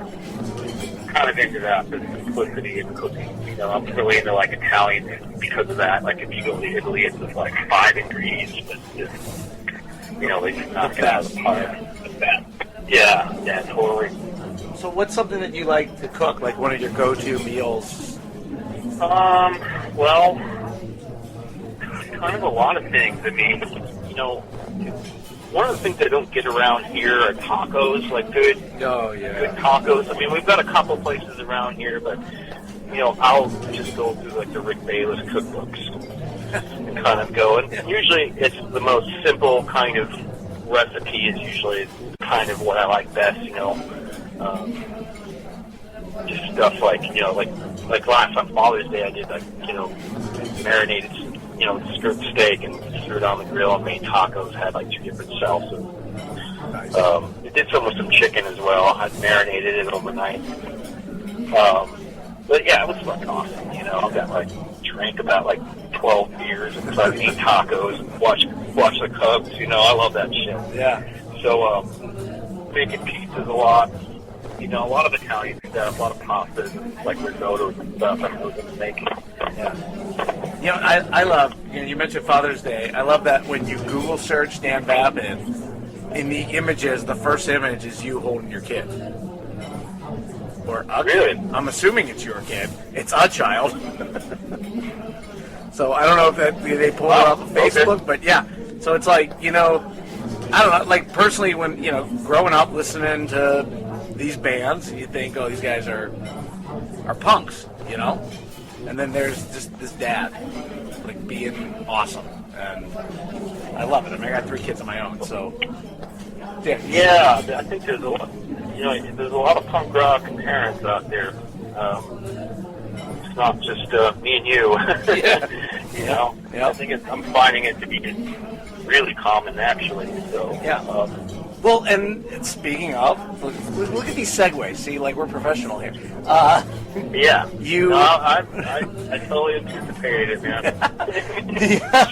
So you put out an album, or it's coming out. It'll be out in September, I believe. Right. Called All Wound Up, and it's a punk rock kids album. Tell us about that. That's right. Yeah. Last summer, it was like last July, I got an email from Mike Park and said, have you ever thought about doing a kids album? I have a side label that I have called Fun Records, and I have, a couple bands out there who do kids music, and I'll ask. I'm like, no, man, I never thought of doing a kids album. Then, I vaguely thought about it about one time when I was in a car, and I honked the horn, and my son was like maybe 2 or something at the time, and I kind of made up kind of a song on the spot about the car horn, and then he kind of chuckled, and I kind of thought that in the back of my mind, so he sent this email, and I kind of picked up the guitar, and the song just kind of came out. The next thing you know, another song came out, and then another one. So I'm like, oh boy. Okay, so I emailed Mike back and said, I'm kind of into this idea. I just kind of came up with a couple songs here. And he's like, all right, he's like, you want to do one? I'm totally down. And he's recording, blah, blah, blah, blah. I'm like, okay. So I worked something out with a friend of mine who copyrights, who lives in Springfield, which is about maybe an hour and a half from here. And I wrote the whole album in about a week and a half. They just came right out of me. And I don't know if it's because I have kids or what, but they were just coming out, and I hadn't written a song in like a year before that. So it was really kind of a fun process, to say the least. So we did that, recorded the record. I think the songs came out really good. My goal making it was to try to have a record that I thought, people would like, but their parents and the kids would like. So I wasn't just thinking of just the kid. I was kind of hoping it could have that effect of something that they can listen to together. Yeah. And so far, the people that have listened to it think it definitely worked on that level. So I'm happy about that. And it's gone over really well with the people that have heard it so far. And most importantly, I don't know, I was really pretty happy with it as well. So I'm excited that it's coming out on September 9th. Well, we're all excited for it. We all have kids here, and Skate Rat's due in a couple of weeks, so it will probably be a baby present for her. So yeah, we're all excited about the kids album. Awesome. Yeah. So that's September 9th of this year. There's a lot of good records, new albums coming out this fall that should be good. So that's one that you need to put on your list. So will there be any Wiggles-esque tours with for the kids album? I think I'm going to put just a handful of them in my regular set. Oh yeah. They're not really that. Yeah, I don't think they're that. They're not really that drastically different with the other songs that I've written in the past. They're just the themes are a little different. The themes are different. They're coming from a perspective of a kid who is mostly who I was thinking of was my son Max, who's 5. But then there's a couple songs that are kind of coming from my perspective of a parent, trying to guide, your kids, right? In a world that's hard, So there's a couple songs that are like that as well. I don't think they're really that far-fetched, actually, which sounds funny if you think about it, but I think once people hear it, they'll go, "Oh, okay." Yeah, maybe I should wash my hands. The lyrics are a little different, but the songs are kind of a lot like what he typically does. So So yeah, I was actually thinking of throwing them in the set. Yeah, why not? If someone were to approach me and want to do a whole set like that, I would definitely do it. But unless that, if that doesn't happen, I imagine I'll throw a couple songs in that set. So. Cool. Well, all right. Well, is there anything else going on with you with Dan Vapid and the Cheats at all, or you got a tour going or anything like that? I mean, no, not at the moment. I'm down here in Southern Illinois. I'm trying to put a new lineup together. I have another project that I'm working on in the studio that a friend of mine from Italy is going to be putting out. It's like a handful of songs and some unreleased songs from other albums of ours. It doesn't have a title or anything like that yet, but I imagine that should be out probably by the end of the year. We're going to release a single. We're going to release 4 singles, and at the end, it's just going to be one release. So I have that coming out as well. That I'm in the process of working on. So yeah, just mostly a lot of studio stuff. Cool. Been doing lately. Not a lot of live shows, but I'm hoping to change that at some point. At the end of the summer or fall or something, because I can get a lineup kind of solidified. Well, excellent. Well, we look forward to hearing more from you. We're all big fans of yours here, so. Well, right on. Yeah, it's cool to talk about food, by the way. I don't normally get to talk about that. Well, yeah, I'm kind of excited about that. Well, do you have any other food you'd like to talk about? I mean, we've got unlimited time, so it's fine. If you I'm sure I'll think of something. I'll probably think of something when we hang out. But yeah, that's usually the way. We usually do a show, and then a week later, I forgot to mention. So we'll end up doing a show where it's the I forgot to mention episode, I guess. We'll call you back there. Yeah, definitely do it. I'm totally serious. Okay. Anytime you want to talk food or whatever, I love that stuff. Excellent. Well then, okay, so we'll have our rotating guest of Dan Vapid. So stay tuned. All right. So let's listen to a little Dan Vapid and the Cheats. This is Miracle Drug on Punk Rock Foodies Radio. Thanks, Dan. Thank you.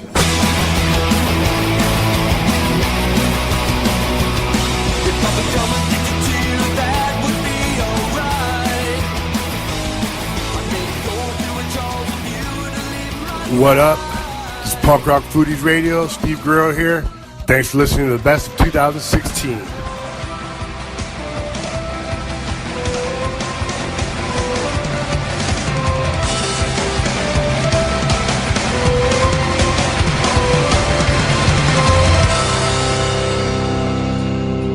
Yo, that was the new song from Blink-182, Bored to Death, and I'm Skate Rat Betty with Punk Rock Foodies Radio. Today I'm here with Branden Lopez, another rad member of Punk Rock Foodies. Now, Branden, how are you today? Thanks for joining us. I'm doing fine. Thank you for having me. It's nice to finally get a chance to talk to the Skate Rat. Yeah, one of the few head bitches in charge at Punk Rock Foodies. We all love seeing your stuff. As a matter of fact, let's practice my Troy McClure voice. You may remember him from such posts as Sweet Jesus, Taco Thursday, Bread Religion, and I wish somebody paid me in egg rolls and moonshine. But seriously though, so what do you do for work? Because, obviously you cook some really great food. We see that you do get paid in egg rolls and moonshine, and I'm curious, you have time to skate too, so you must have a pretty great job. Yeah, I own my own business. I do landscaping, so I interact with a lot of different people all over Vegas, and do a lot of work. And it's funny that egg rolls is actually, I was doing work for a house that was next to the lady that gave me those egg rolls. And I do maintenance. I yard, and I'm at that house every week. She's always out there working on her yard, so making sure I talk to her, say hi, or whatever. She's really nice lady. And I've actually done a little bit of work for her too. So, but anyways, every now and then she'll be something cooking at her house. So I make sure I go over there and I talk to her. I want to know what's cooking over there. And, so I did a little bit of work for her, and she was frying up some egg rolls after I was done. And she came out with a huge batch of egg rolls. And said, "Here you go." I was like, "Right on." Man, they were fucking good.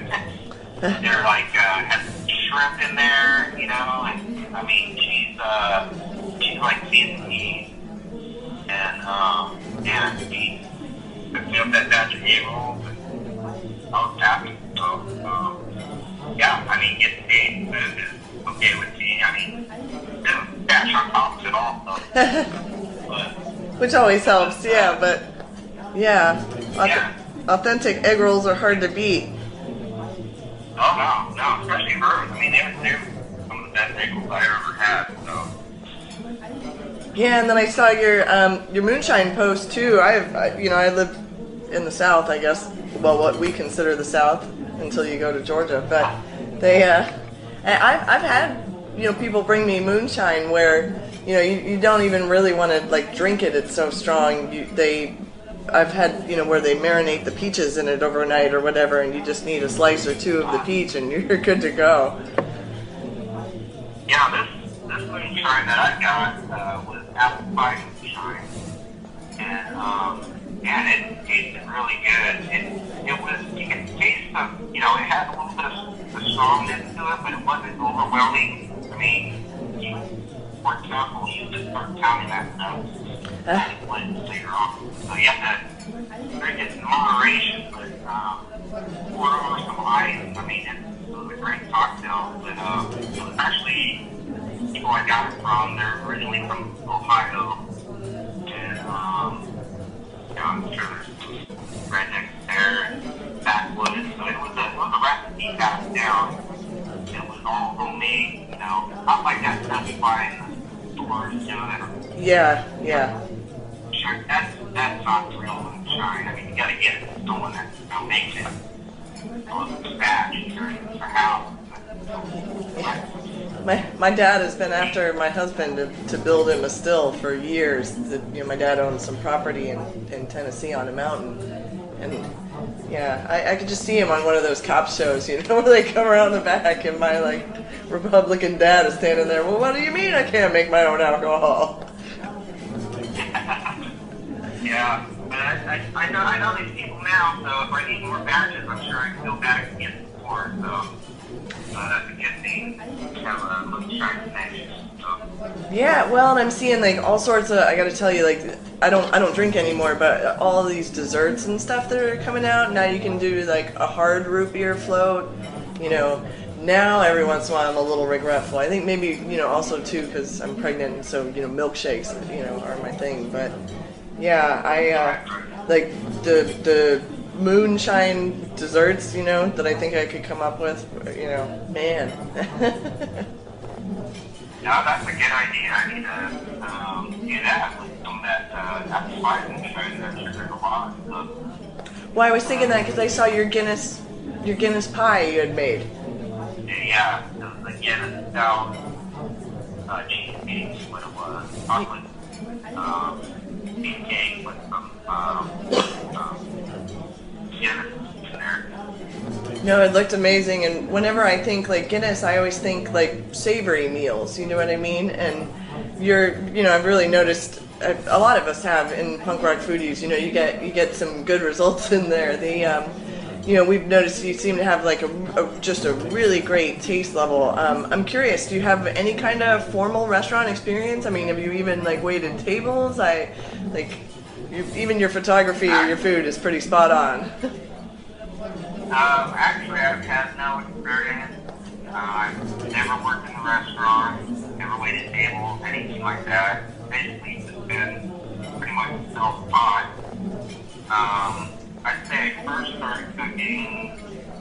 early 20s. I had a kid when I was pretty young, so Yeah. kind of like I'm forced to learn how to cook. So I had to share the duty of cooking. We were both, working parents. Yeah. In mind, we had to, take turns. We never really making anything spectacular or anything like that. It was just, kind of survival, basically. And it was just basic, some basic shit. It wasn't anything so fancy or nothing like I'm doing now. But I think what really sparked my interest to, just going more into cooking and, making, more stuff was actually watching everyone was on back in the mid-90s. Yeah. He first came out with this show called Essence of Emerald. Yep. And it was him in the kitchen, and it was no audience or no band. It was like the first show when we first started. And I started watching him, and I was like hooked. He was like making it sound so good when he was cooking, and the way he explained, what the dishes tasted like, the way he used this stuff. I was like, wow, that's pretty cool, So then I started, experimenting more, and, trying new stuff, trying to be creative with dishes. I feel like I already have a pretty creative mind as it is, so this food is a good way to channel that creativity and Yeah. really, and from there I just, started getting church on there, basically. He tried different things, they're not always the best for others. No, yeah, for sure. And then eventually you learn from those and tweak things here and there, and then you start making brand shit. So. Well, and it really does just become like so fun. My husband was not a cook when I met him, and now like he looks for recipes online. I think he has a Pinterest account and shit. So I think. Yeah. Like you said, there's trial and error, but once you see a few of those positive results, and it's not like you just see them either, you get to eat them, so, and like we all have to eat to survive, but yeah, after it becomes a little fun, it just really starts to rev it up. Oh, yeah, I'm having more fun now than ever, especially after joining this group. I've been in here for a little bit over a year, about a year and a half. I'm inspired by everything I see on this stage. Just like you said, it's fun. It's like I'm having fun. I want to, make bad shit. I see all the posts. You're always posting good stuff. That homie throw down some bad shit. Yeah. I'm so inspired by, everything I see, and it's like, it makes me want to, do more. And, I'm still learning so much, and so, it's just good to be inspired and have fun. Yeah, I feel like, half of my recipes these days come from either directly from Punk Rock Foodies or something I saw, like, from a fellow foodie. And, it really is great. I don't ever hear, like, oh my god, why do you post pictures of your food anymore? Like, it's all like, oh, I saw what you made the other day. Man, that looks amazing. Can I have that recipe? So, yeah, I mean, it's great. It's great. I love this group. So, well, do you prefer to follow like a real recipe, or do you kind of like wing it? I feel like I'm kind of a combo person myself, where I like to get the ideas and find like the temp time, the cook times and stuff that I need, and then I like to doctor stuff because honestly I'm not like an off menu kind of girl. So like do you follow recipes? Do you kind of make your own, or? I'm kind of the same way. I do a combo. Like not sure how to make something, then I'll look up a recipe, and I'll kind of follow the recipe, and then I'll tweak it, kind of put my own little style on there. Yeah. And I feel like I'm always having the chili or something. So I'm always going to have that in there, so I'm always throwing some jalapeno or happy chilies, or I've always got like a spice going on it for some reason. I love spice, so but yeah, I'll definitely look up recipes and get the base of what it is, and then say, okay, add a little bit of this, add kind of just tweak it a little bit. There are a few things I come up on my own. I think of it, it's like, wow, that was cool. I created, you make it creative, so. Yeah. So that, I'm exactly. I kind of feel the same way. I'm like, oh, put my own little style on it. Well, and we've got now summer's coming, which is like my favorite time, and it used to be, mostly to grill out, but honestly, like it is brutally hot here lately in the summers. I mean, I'm sure you feel the same. You said you live in Vegas. It's like, yeah, so there are times when I'm like, oh, grilling means I have to go outside, at 4 o'clock, so you can get fucked. But I like that cast iron skillet comes in handy. I mean, do you have like a favorite summer food to cook, or like veggies you're looking forward to, or a method of cooking? I'm a big grill person. I love the barbecue, so the heat doesn't bother me that much. So I'll get out there and I'll cook that. The way our house is positioned, we actually get shaded in the afternoon, and that's the hottest part of the day. So I'll get out there and I'll cook grill. That's kind of my passion. Get out there and grill things. Definitely doing a lot of that. And whatever else, definitely grilling right up there. Well, and I saw your you finally found some of those King's Hawaiian jalapeno. Like, I feel like we don't even do a single episode anymore where we don't mention King's Hawaiian in some form. But so I saw you found some of those jalapeno rolls the other day, and you made like those really great lobster rolls. How were they? Oh, they were awesome. They were good. You know what's funny? I've never had a really good lobster roll. I mean, I haven't had many, but the ones I've had, they just weren't very good. It's very pricey. I went to, when I was in California, I was in Teresa, and went to this place that they're playing the bang with their lobster roll, and bought one, and it was like $20 for the little tiny little lobster roll. It just wasn't very good. I'm like, what's the big nice about this? I've never been a big fan. Yeah, they are like a little bland, and honestly, we get a lot of the northern tourists here, and like Maine and whatnot is popular down here, and I really thought so many of the older folks like them, and a lot of our restaurants that cater to the older clientele really prefer like a blander sort of flavoring, and I just don't. I'm just not there yet in my life. And I always thought maybe that's why I didn't like them, because it's really just like mayonnaise and Old Bay seasoning or whatever. Yeah, this one was really bland. It just didn't have any flavor to it, and oh my gosh, they look so good. Whenever I give it up, I thought he was the right spot to have. I mean, I'm sure if he went to Maine, they'd be phenomenal or something. That's for lobster. Yeah. They were always have lobster there. Maybe I'm just not having the right one. So when I got those jalapeno rolls, I was like, I'm going to make my own lobster roll. And, it was simple. It wasn't like I didn't have factors. Man, they were good. Yeah. I'm sure those folks will help. It just turned out really, really good. I made just a plain egg salad the other day because I finally had them again, and I wanted something I could fit on the jalapeno rolls. And I, when I was making the egg salad, I was like, man, I have 3 or 4 different ways to make my chicken salad, because I get, bored a little easily, and I do like a little flavor and spice and stuff. So, I was thinking, but every time I make egg salad, I make it the same every time, and it's just egg salad.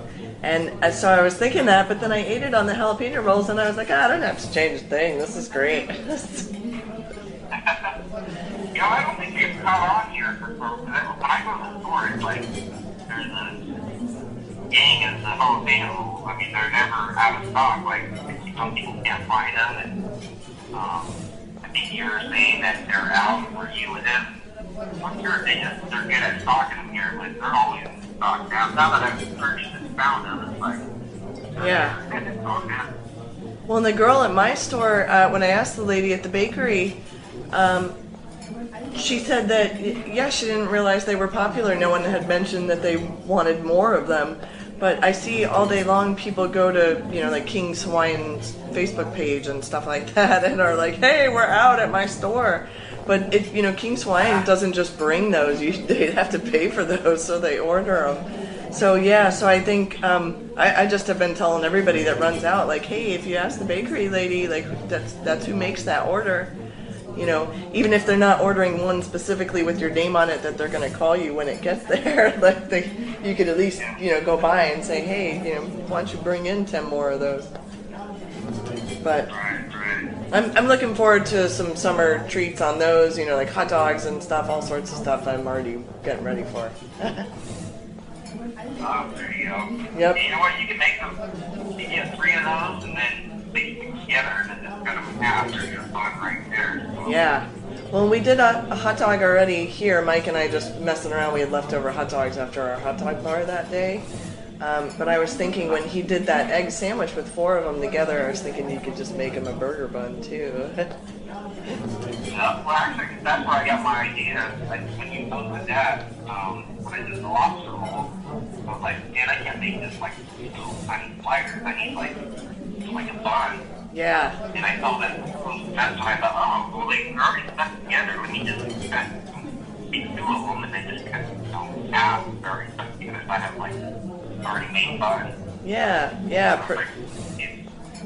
I saw a video they put out where they put like the whole package and sliced it in half and made like a giant sandwich, and then you could pull it apart and everybody had like their own slider. Oh yeah. Well, and thanks again for joining us today, Branden. And we really appreciate having you in Punk Rock Foodies, man. You really make some awesome shit. We're always looking forward to what you come up with. Yeah, thanks for having me. Fun. I think it's probably the first interview I've ever done because I'm applying for a job. So. Well, we'd hire you at Punk Rock Foodies, that's for sure. Well, and thanks again. And you got a song you want to send us out to? Let's see. I'm going to go to a show this weekend, tomorrow actually. I'm going to watch Tartar Skull. So let's do a song from them. How about Usher? All right. Great. Sounds good. Thanks again, Branden. You're welcome. Thank you. Punk Rock Foodies Radio.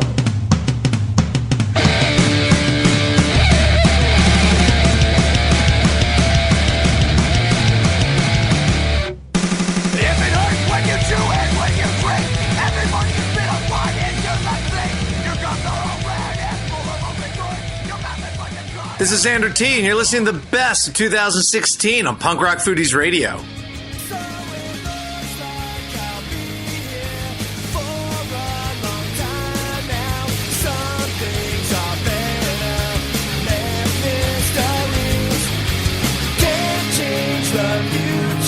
We're living in the past, so do what you want. I'll decide my own history. All right, and that was No Use for a Name with Pride, and you are listening to Punk Rock Foodies Radio, and on the phone with us now is Stacey D of Bad Cop, Bad Cop. How you doing, Stacey? I'm great. How are you? I'm good. So, give our listeners a little history of the band. How did you guys get together and get started? All right. Well, it was about 5 years ago, and I have like this. One of my best friends in the world is a girl named Jen Carlton, and she and I have played music together since we were in the Angry Amputees back in like 2003 or something. I think when she started, or 2.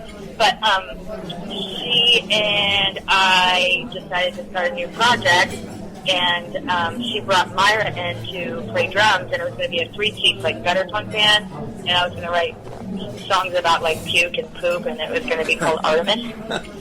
But then little Jen brought Jenny the second night we practiced, and it kind of changed everything. We wrote, like, 5 songs that night, and me and Jenny were singing harmonies, and it was just, that was it.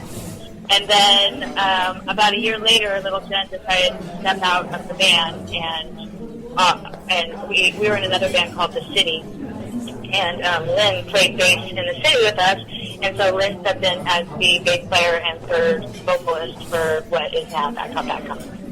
About 4 years ago. So yeah, that's it.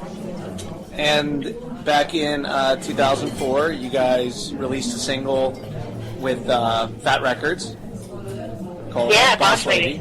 Yeah. What was that like? Like, you know, I mean, Fat Records is one of the top, like, punk labels out there. Like, totally. Being in that industry and then, like, getting signed to do an album with Fat Records, like, that must have been, like, euphoric in a sense. Yeah, like the night that Mike and Soma came to see us play, we were playing this Lilith Bear Festival in San Francisco, and it was all of the wonderful drag queens of San Francisco. All the bears came out, where they had a show, they were doing a fashion show and lip syncing. It was awesome. And we were playing on the stage that had kind of a crappy PA, but it was still fun as fuck. So we, Mike, I guess, told Soma, you know, if they sound good on this crappy PA, then I'm gonna do something with them. And we did, and when I got off stage, he's like, I'm going to put out an EP with Bad Cop. And I was like, what? And then, like, 2 days later, I got a call, and he was like, I'm signing Bad Cop. And I was like, what are you talking about, what? And I literally went deaf for, like, a month. And my ears, like, swole up. I mean, this has been my lifelong goal, you know what I mean? So it was pretty, like, what? This is actually happening? What? Yeah, I can't imagine. I mean, you know, it was like, you know, Lookout Records when I was younger, and Epitaph and Fat Records. It was like, that was it. That's all that existed. Yeah, you know? totally. Yeah. So, being an all-women band, and, you know, being in a scene that, and we interviewed Paulie Van Dam last week, and I asked her the same question, so I want your take on it. How has that been, being in a scene that's predominantly male? You know, I mean, there are the women bands, there are women singers, but there's a very heavy testosterone-driven punk scene. You know, how has that affected you guys? Totally. Well, I think that, you know, we have to be somewhat testosterone-driven female. You know what I mean? Like, there's a certain type of woman that does this job. I mean, not everybody can do it. Although everybody should try, you know, if they feel like they want to, you know, do this with their lives, they should honestly try. For me, I got to be honest and say that it hasn't. I don't know what the difference would be between being a guy or a girl doing this, obviously, because I only have my perspective. That's true. But I've never really been, like, told you can't do this because you're a female. I'm really lucky in that sense. You know what I mean? I know a lot of other women have had it a lot harder in terms of hearing, oh, you know, or even taking to heart, you guys are good for a girl band. It's like, well, you know, that's a backhanded comment, but at the same time, it's like most people don't know what to say because there's not a lot of bands like us out there. So, I mean, I think for most of it, we don't have that hard of a time. I think that we're pretty respected. Yeah. I think a lot of that does also come with the fact that you are under the umbrella of Fat Records. You know, like. Yeah, but I've been doing this for a long time, dude. Like before Bad Cop, you know, I was in AKB, and Confidence F. I was in Black Top Idol. I played with 2 guys from Snuff in England when I lived there in a band called Park Royal. I mean, I've been doing this. So I mean, even especially with Fat, you know, being behind us, that made it. Actually, you know what? You're judged a lot more when you're on Fat because everybody would die to be in our place. You know what I mean? I hate to say that, but a lot of people would probably kill me to get this chance. You know what I mean? You're absolutely right. Yeah. Yeah. So, I mean, I think that we probably we're under more scrutiny by being on a big label. But, you know, after our record came out in June, we were on so many, like, top 10 lists from everybody in the industry, male and female. And so I can't say going back from the beginning of my career to now, I've always been respected because I think this is what I'm supposed to do. Right. So I don't know what else, but I know that a lot of women have had it pretty hard in a sense. Well, and then there's the other side, the fact that, like, the punk scene, yes, it's very testosterone-driven and very male. I mean, I even said, like, I don't think I've ever seen a line at a women's room at a punk show that I've been to, other than, like, the most recent No Effect show. But, you know, there is also that there's an acceptance in the punk scene as well. You know, you I was about to say that you're going to find more feminist men in punk rock than you're going to find it in hip-hop. Oh, absolutely. You know what I mean? Absolutely. I mean, punk rockers have been, you know, always kind of like, we've always been the cool ones, but we've always kind of been like kicked to the side or, you know, whatever. You know, we've been the weird, strange kids. Right. So, you know, there's a lot of tolerance within the punk rock community for everybody. So I think that a lot of that stuff is changing. And had there been a lot more women that decided they wanted to do this with their lives, because it's not an easy life to live, it really isn't. But if you know, a lot of women that wanted to do it, you know, would have maybe changed that. If there's more women that did it, maybe it would change that, you know? I don't know. Well, but you're almost saying, like, in the past, maybe this is where it begins. Maybe you were, you know, part of that movement. That change. Yeah, could be. Yeah. Could be. I mean, I just feel like when I get out there and rock, I'm just Stacey, not male, not female. Right. You know what I mean? Like, I'm just fucking pouring it out there, so whatever. Yeah. You know what I mean? Like, I don't give a fuck what anybody has to say. Anyway. And anybody that says anything, it's like, well, fuck off. Exactly. You know what I mean? Like, you can say that about anybody, about anything. You can say it about Justin Bieber. I like a couple of his songs, you know what I mean? But So, you mentioned the album Not Sorry that came out in 2015. And you recently released, you were with, did a 7-inch split with the Barbed Wire Dolls.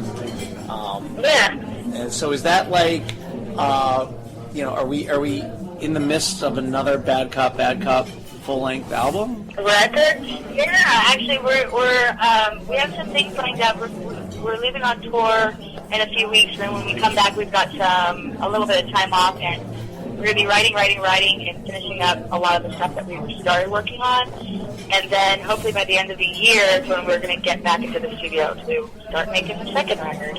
So you mentioned the tour, which is this June into July. It's a West Coast-ish tour. So yeah. Look for dates. It's sitting near you.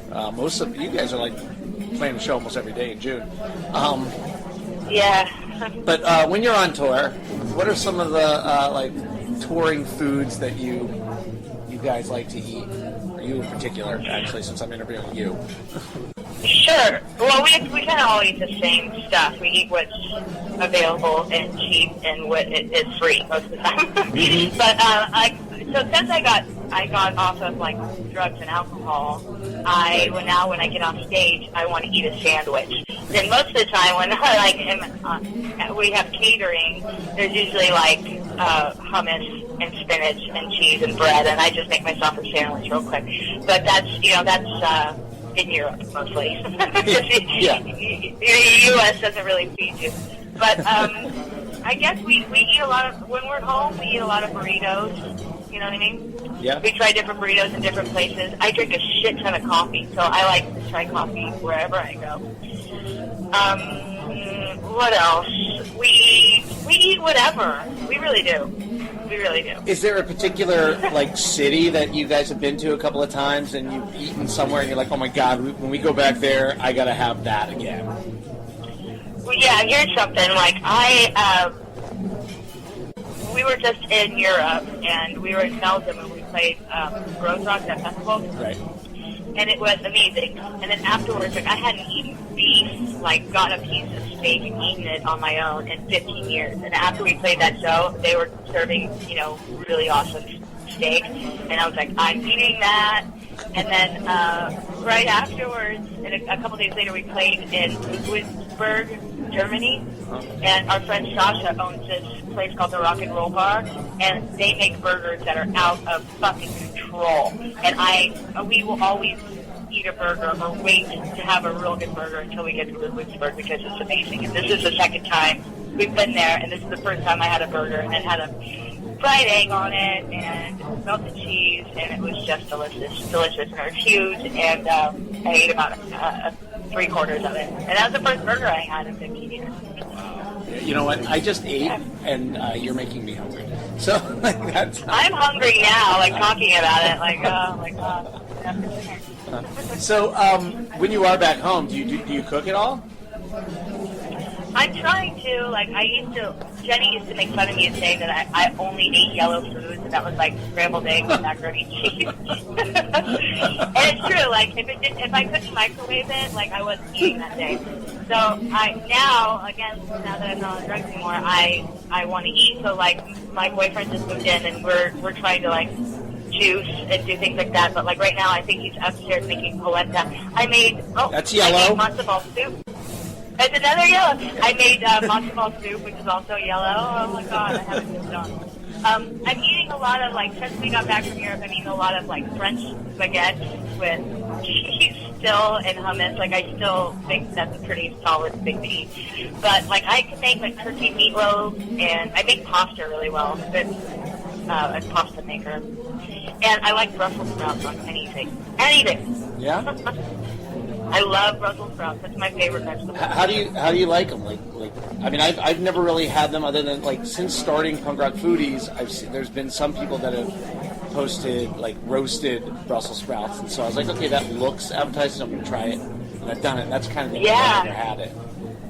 That's yummy. Like think of like if you put some like garlic and olive oil on Brussels sprouts and some salt and pepper and roast it in the oven for a little while. That would be so good. Yeah. Also, like, I sometimes I just steam them, you know? Uh-huh. I steam them a lot, and then I usually, like, saute them afterwards with different stuff. I use a lot of butter and salt and pepper, I'm not gonna lie. Like, another thing, like, after getting sober was, like, ice cream, butter, a lot of things, a lot of fat and salt in it. Oh, I totally understand that. I mean, when I clean myself out, I do not eat very healthy, and that's, you know, and a lot of candy too. But yeah. I mean, I shot up from like 100 pounds to 115 pounds in I don't know, it was like 10, 15 days. I get you guys gained a pound a day. Wow. Luckily, I'm like rounded out. I haven't gotten bigger than that, so that's good. But you know, my body was just like, yeah, you're eating. But like one thing, like when I make a really good meal, I'll take a picture of it and I'll text it to Jenny. I don't know why. I feel like I'm like, look at this. So we got some fried chicken, and it was down to the end of the fried chicken, and so I repurposed it and like pulled it all apart and made Brussels sprouts again and like mushrooms and sauteed those in butter and salt and pepper, which is a great staple. Yeah. And then put that. And then I repurposed. I put the fried chicken into that and fried that up too, so it was all together, and it was beautiful. I took a picture of it, and then I took a picture of it after I ate it all. It was really Post that picture on Punk Rock Foodies next time. There you go. I will. I have it still because I saved it because it's so great. I also made polenta, but I made it with a really rustic spaghetti sauce, and I put an artichoke. Or 2 artichokes in the middle of it, so it was like polenta with spaghetti and mushroom ragu all around the sides, and then 2 artichokes in the middle. And my boyfriend and I just like we eat picnic style together a lot, so we'll just put like a bunch of stuff out and eat it together. That's awesome. That sounds good. Yeah, that was really good too. So I guess you don't have to worry then too much about cooking with alcohol. Like since you are sober. Sometimes you get cooked. Recipe calls for wine. I could put it in there. I don't really like the taste of it. Like when I get a wine sauce with anything, like Italian food. Yeah. I'm not really that stoked, to be honest. I never really liked alcohol taste, so that's pretty good. Yeah.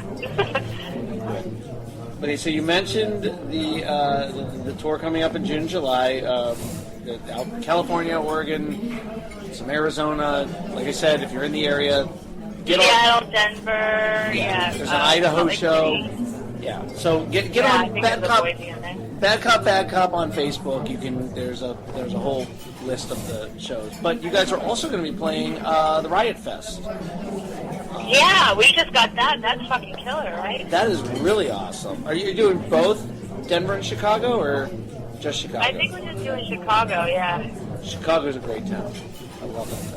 I love Chicago. I've only been there once on the fat floor, but it was warm and August, and it was a beautiful town, beautiful city. Yeah.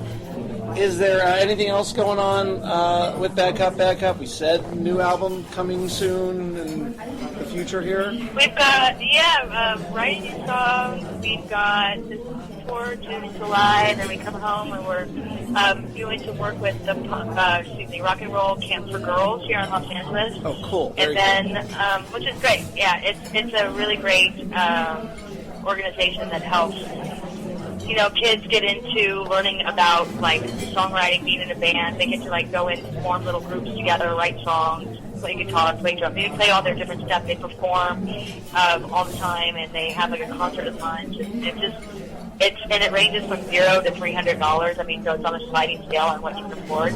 That's really awesome. Fuck yeah, because if I was a kid and had that option, I would have gone. I was poor, so my family couldn't afford to put me in the things that I so desperately begged them to put me in, Yeah. So if I had that option, it would have been killer. But, I can't say that I'm not happy for the way my life has turned out. Well, I mean, as a father of 3 girls, I think that's just the raddest thing. Like, that is so awesome. Hell yeah. It really is. We played it last year, and the girls were just in tears, seeing these little girls like sitting at our feet, and you know what I mean? It's just getting to play for empower young females. Because I got taken to the Go-Go's when I was 6 and fought my way up to the front of the stage and put my hand on the stage, and Jane Leland was right in front of me, and I was like, that is what I'm going to do with the rest of my life, and it was.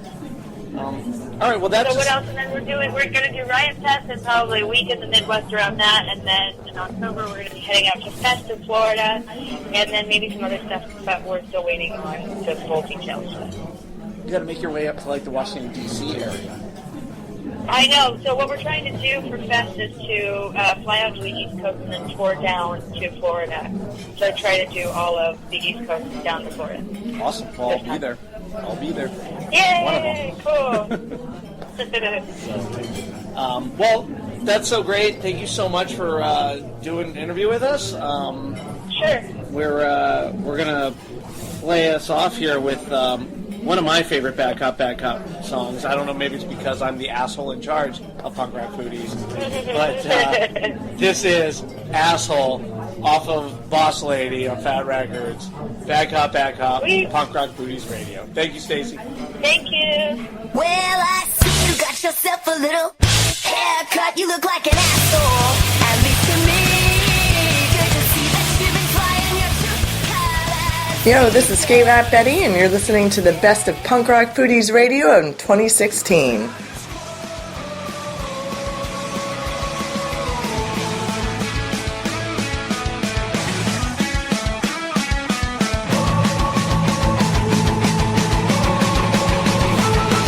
All right, well, and that was Western Settings with Get It, Got It here on Punk Rock Foodies Radio. And with us now here at the Fish and Pig Saloon is foodie member Teresa Garcia. Teresa, how are you?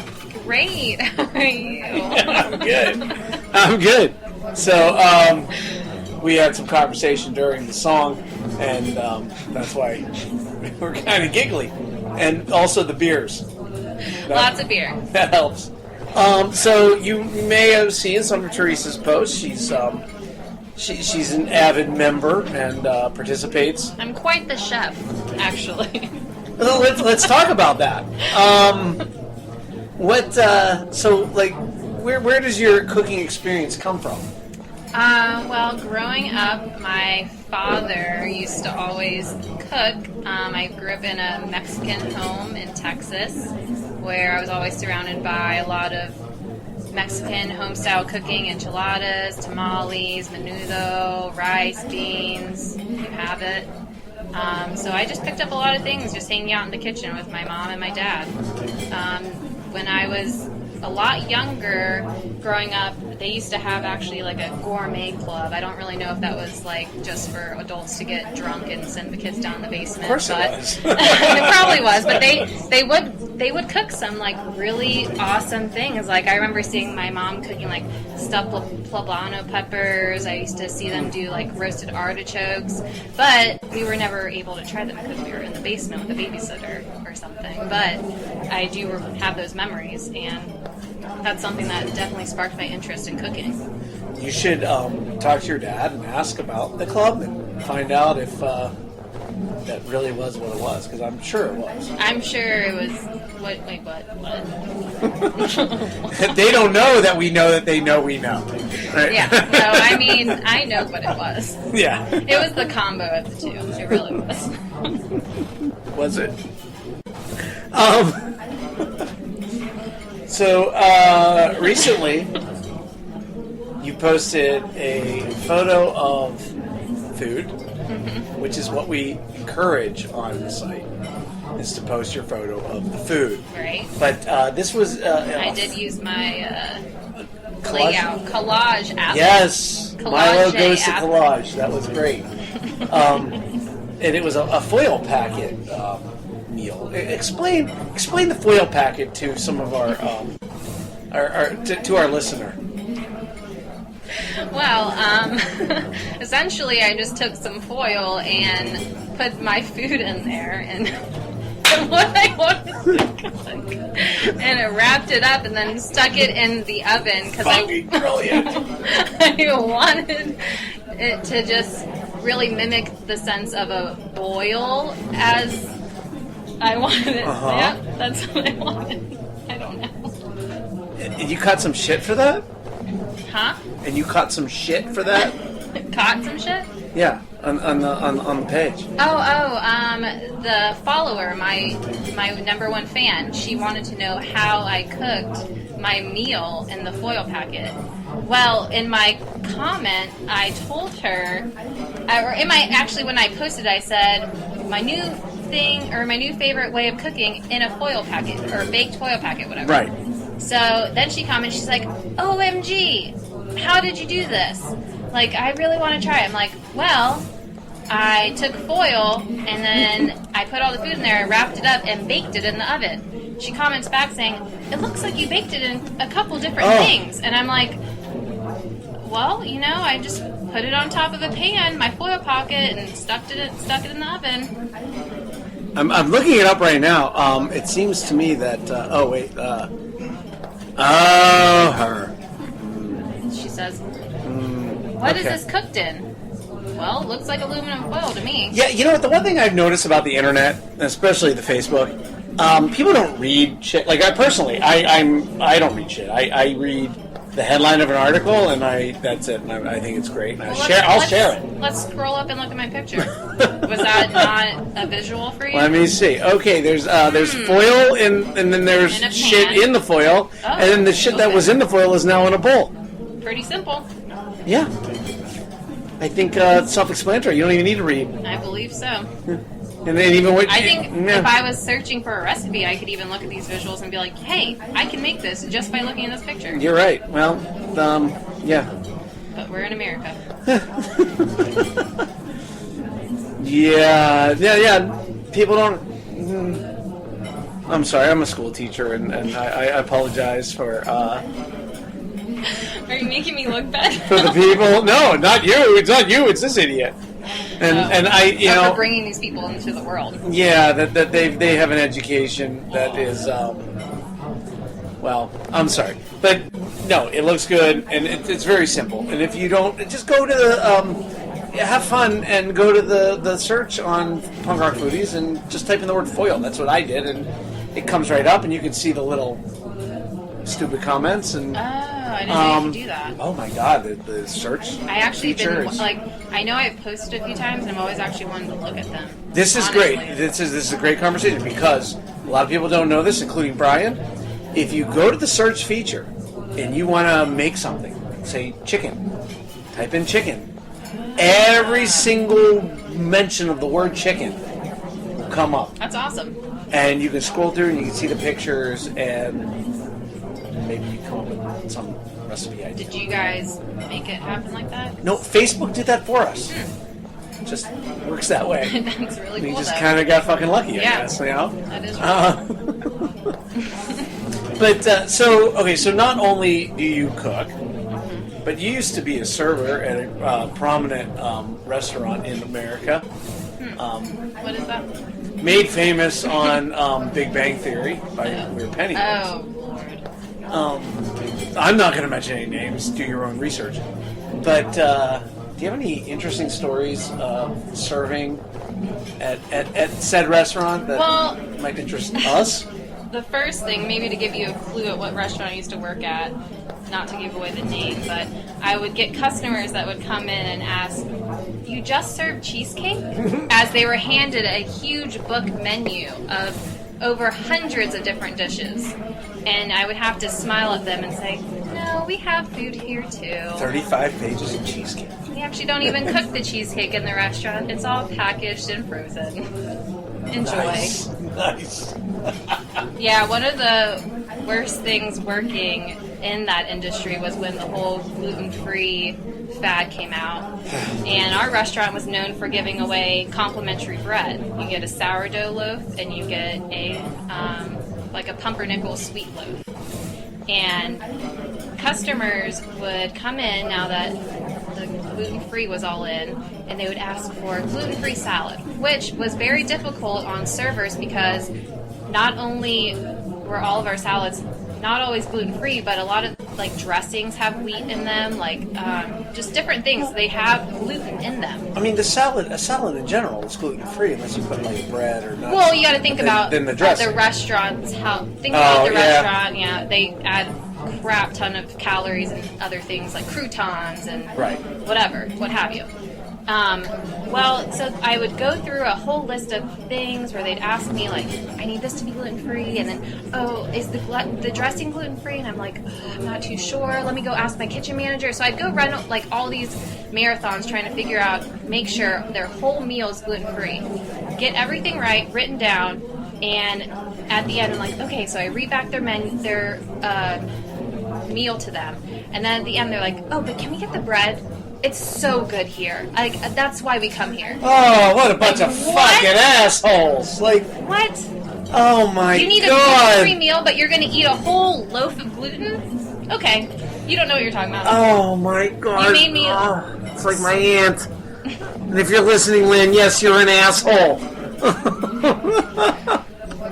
Oh Jesus! Oh my god, that's fucking ridiculous. Wow, I need to have a drink after that. Hold on a second. Yep.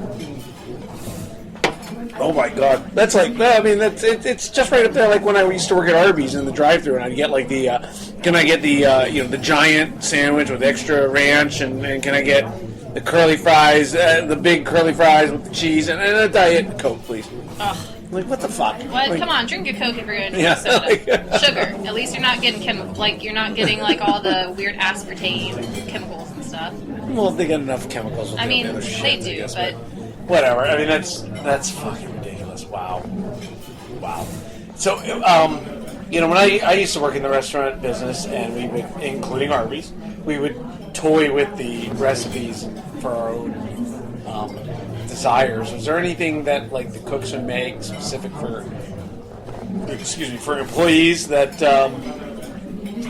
something interesting that I guess off menu items that were only for y'all? Well, my first restaurant job was working at a cafe called Cravings, and I started there as just like a barista cashier girl, and I ended up being their cook, and so I got total access to their kitchen. So we made breakfast sandwiches, lunch sandwiches, we started doing salads. So, I mean, once I was in there, I was able to make myself whatever I wanted. Our meats, like chicken and stuff for salads, were all frozen, so we did have to, like, defrost them and stuff. But I think one of my favorite sandwiches that I used to make for myself, we had baguettes. And we had a toaster, so we toast our baguettes. We had a pesto sauce that we could put on there. We had roast red peppers from a can, but they were still so delicious on the sandwich. Then we, yeah, it is. And then you do, I like sliced turkey a lot, so I do my sliced turkey. I'd add mozzarella to that, and that was my favorite sandwich that I'd make for myself. That sounds good. Yep. Especially on the baguette. Yeah, and actually the way they sold it there was with prosciutto, but prosciutto, I have to eat a lot of that, and it was just too salty, so I like turkey, and that usually fills me up. Yeah, so no, prosciutto is always because it's sliced thin. Yeah. And it's expensive as hell. Yeah. Cheesecake Factory at my Cheesecake Factory. At that job, I didn't really have as much leeway in what I wanted to order. I would mostly mix and match things. Like I really liked our Greek salad and our salad dressings, and I would get just grilled chicken topped on that. I didn't really go for the high calorie. I once ate at the restaurant in which you worked, not the one in which you worked, but the same company. And I got the hamburger with the mac and cheese on it. Fried macaroni and cheese ball. And I spent the next 3 days in and out of the bathroom. Shitting yourself? Constantly. Yeah. It was not fun, and it was like Christmas time, so... We have, to work there, you have to go through a whole week training of eating their food from Monday to Friday. Fuck. The full menu. And it's a whole day too, so it's like 8 a.m., maybe not the whole day, but 8 a.m. to like 2. So you're there from breakfast to lunch, and you're hungry, and the food's in front of you, you want to try it. By the time it gets to Wednesday, you are wanting to vomit when the food gets to the table. But yes, you don't have normal poops for the rest of the month probably. And then on top of that, when you do work there, they change the menu twice a year. So it's called new menu rollout. Sounds right. And let's go with it. And that's what it is called, but I didn't know if that was too much. But they bring new items onto the menu, and you have to show up at 8 a.m. Even if you have a shift at 11, come in for this training and then try all the new food. So you're fucked if you're working the rest of the day because you're running back and forth to the bathroom because you just tried all this new food in between, and you're going to have to go work a shift. That sucks. Yeah. I mean, I get it, and it makes sense. And I would, as a customer, I would appreciate the server knowing what these foods are, what they taste like, what they're made of. That's, as a customer, that's great. It is nice. But to, basically make you eat everything, and then also eat everything and remember it. Yeah. Well, I think I was I am more cut out for a restaurant type food job because I key into ingredients. I know what flavors should taste like. However, you have the idiots who just need money, and they're just. Well, and it sounds like a great if I'm homeless and I'm clean, I can go get a job there just to get free meals for a week. True. In a sense. I mean, you don't even have to be clean. Shit. Come on. You worked in a restaurant. You don't have to be clean. True. Yeah. Well, I mean clean physically, not my veins. Clean attire. I look clean. Clean attire, yes. I would be someone you would want to hire, and then I could just go get free food for a week. Yes. That's what I was saying. No, too. Definitely, yes. You're absolutely right. You do not have to be clean to work in a restaurant. Just ask the people in the kitchen. Just ask. I'm giving it up for anybody that doesn't know. If you ever need anything, just talk to a dishwasher. You can probably get a connection very easily, no matter where you work. Actually, at where I worked, it was a little bit higher class. Talk to the server. Ooh, all right. And you were a server, so. That doesn't mean anything. And you're Mexican. Oh. I just had to throw that in there. You had to throw that. A little segue there for you guys. What are we talking about next? I have no idea. Do we have anything else to talk about, really? I really don't know. So this is Teresa Garcia that you're listening to. She does post on the page. You too could be on the air with Punk Rock Foodies Radio if it interests you. Just post shit and be cool. Yeah. and hang out at the Vicious And Pig use- Saloon in Mattersville. And use your collage apps. Don't be adding so many pictures, because then they get mad and then they'll kick you off. Thank you. We need like a ding, And like a bell. Ding, ding, ding. Quite Yeah. honestly, collage apps are kind of fun. It gets you a little artsy. They're great. And if you're a chef, you should be a little bit artistic. So come on, get on the boat.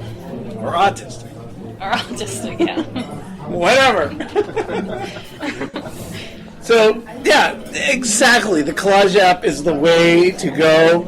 Post your pictures. Make food, post a picture. That's all we ask on this fucking page. And thank you so much, Teresa, for your time.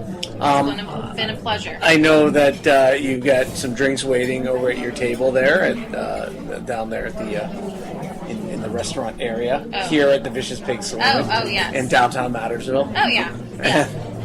Where everything matters. Exactly. Or nothing Except matters. you. I don't. Only food and drinks matter. Exactly.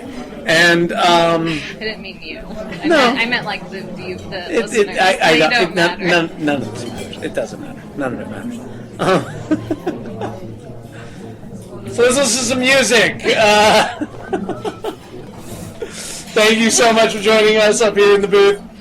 We got some swellers here playing Bottles on Punk Rock Foodies Radio.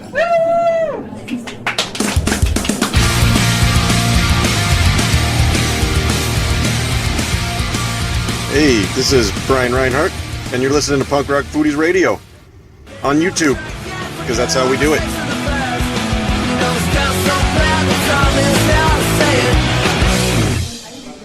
All right, that was Dillinger 4 with America's premier faith-based initiative, and you are listening to Punk Rock Foodies Radio.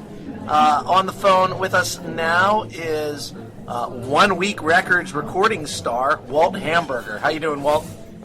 Good. I don't know about star, but yeah, doing great. Well, and that's actually leads me into the first question. How did you get hooked up with Joey and his record label?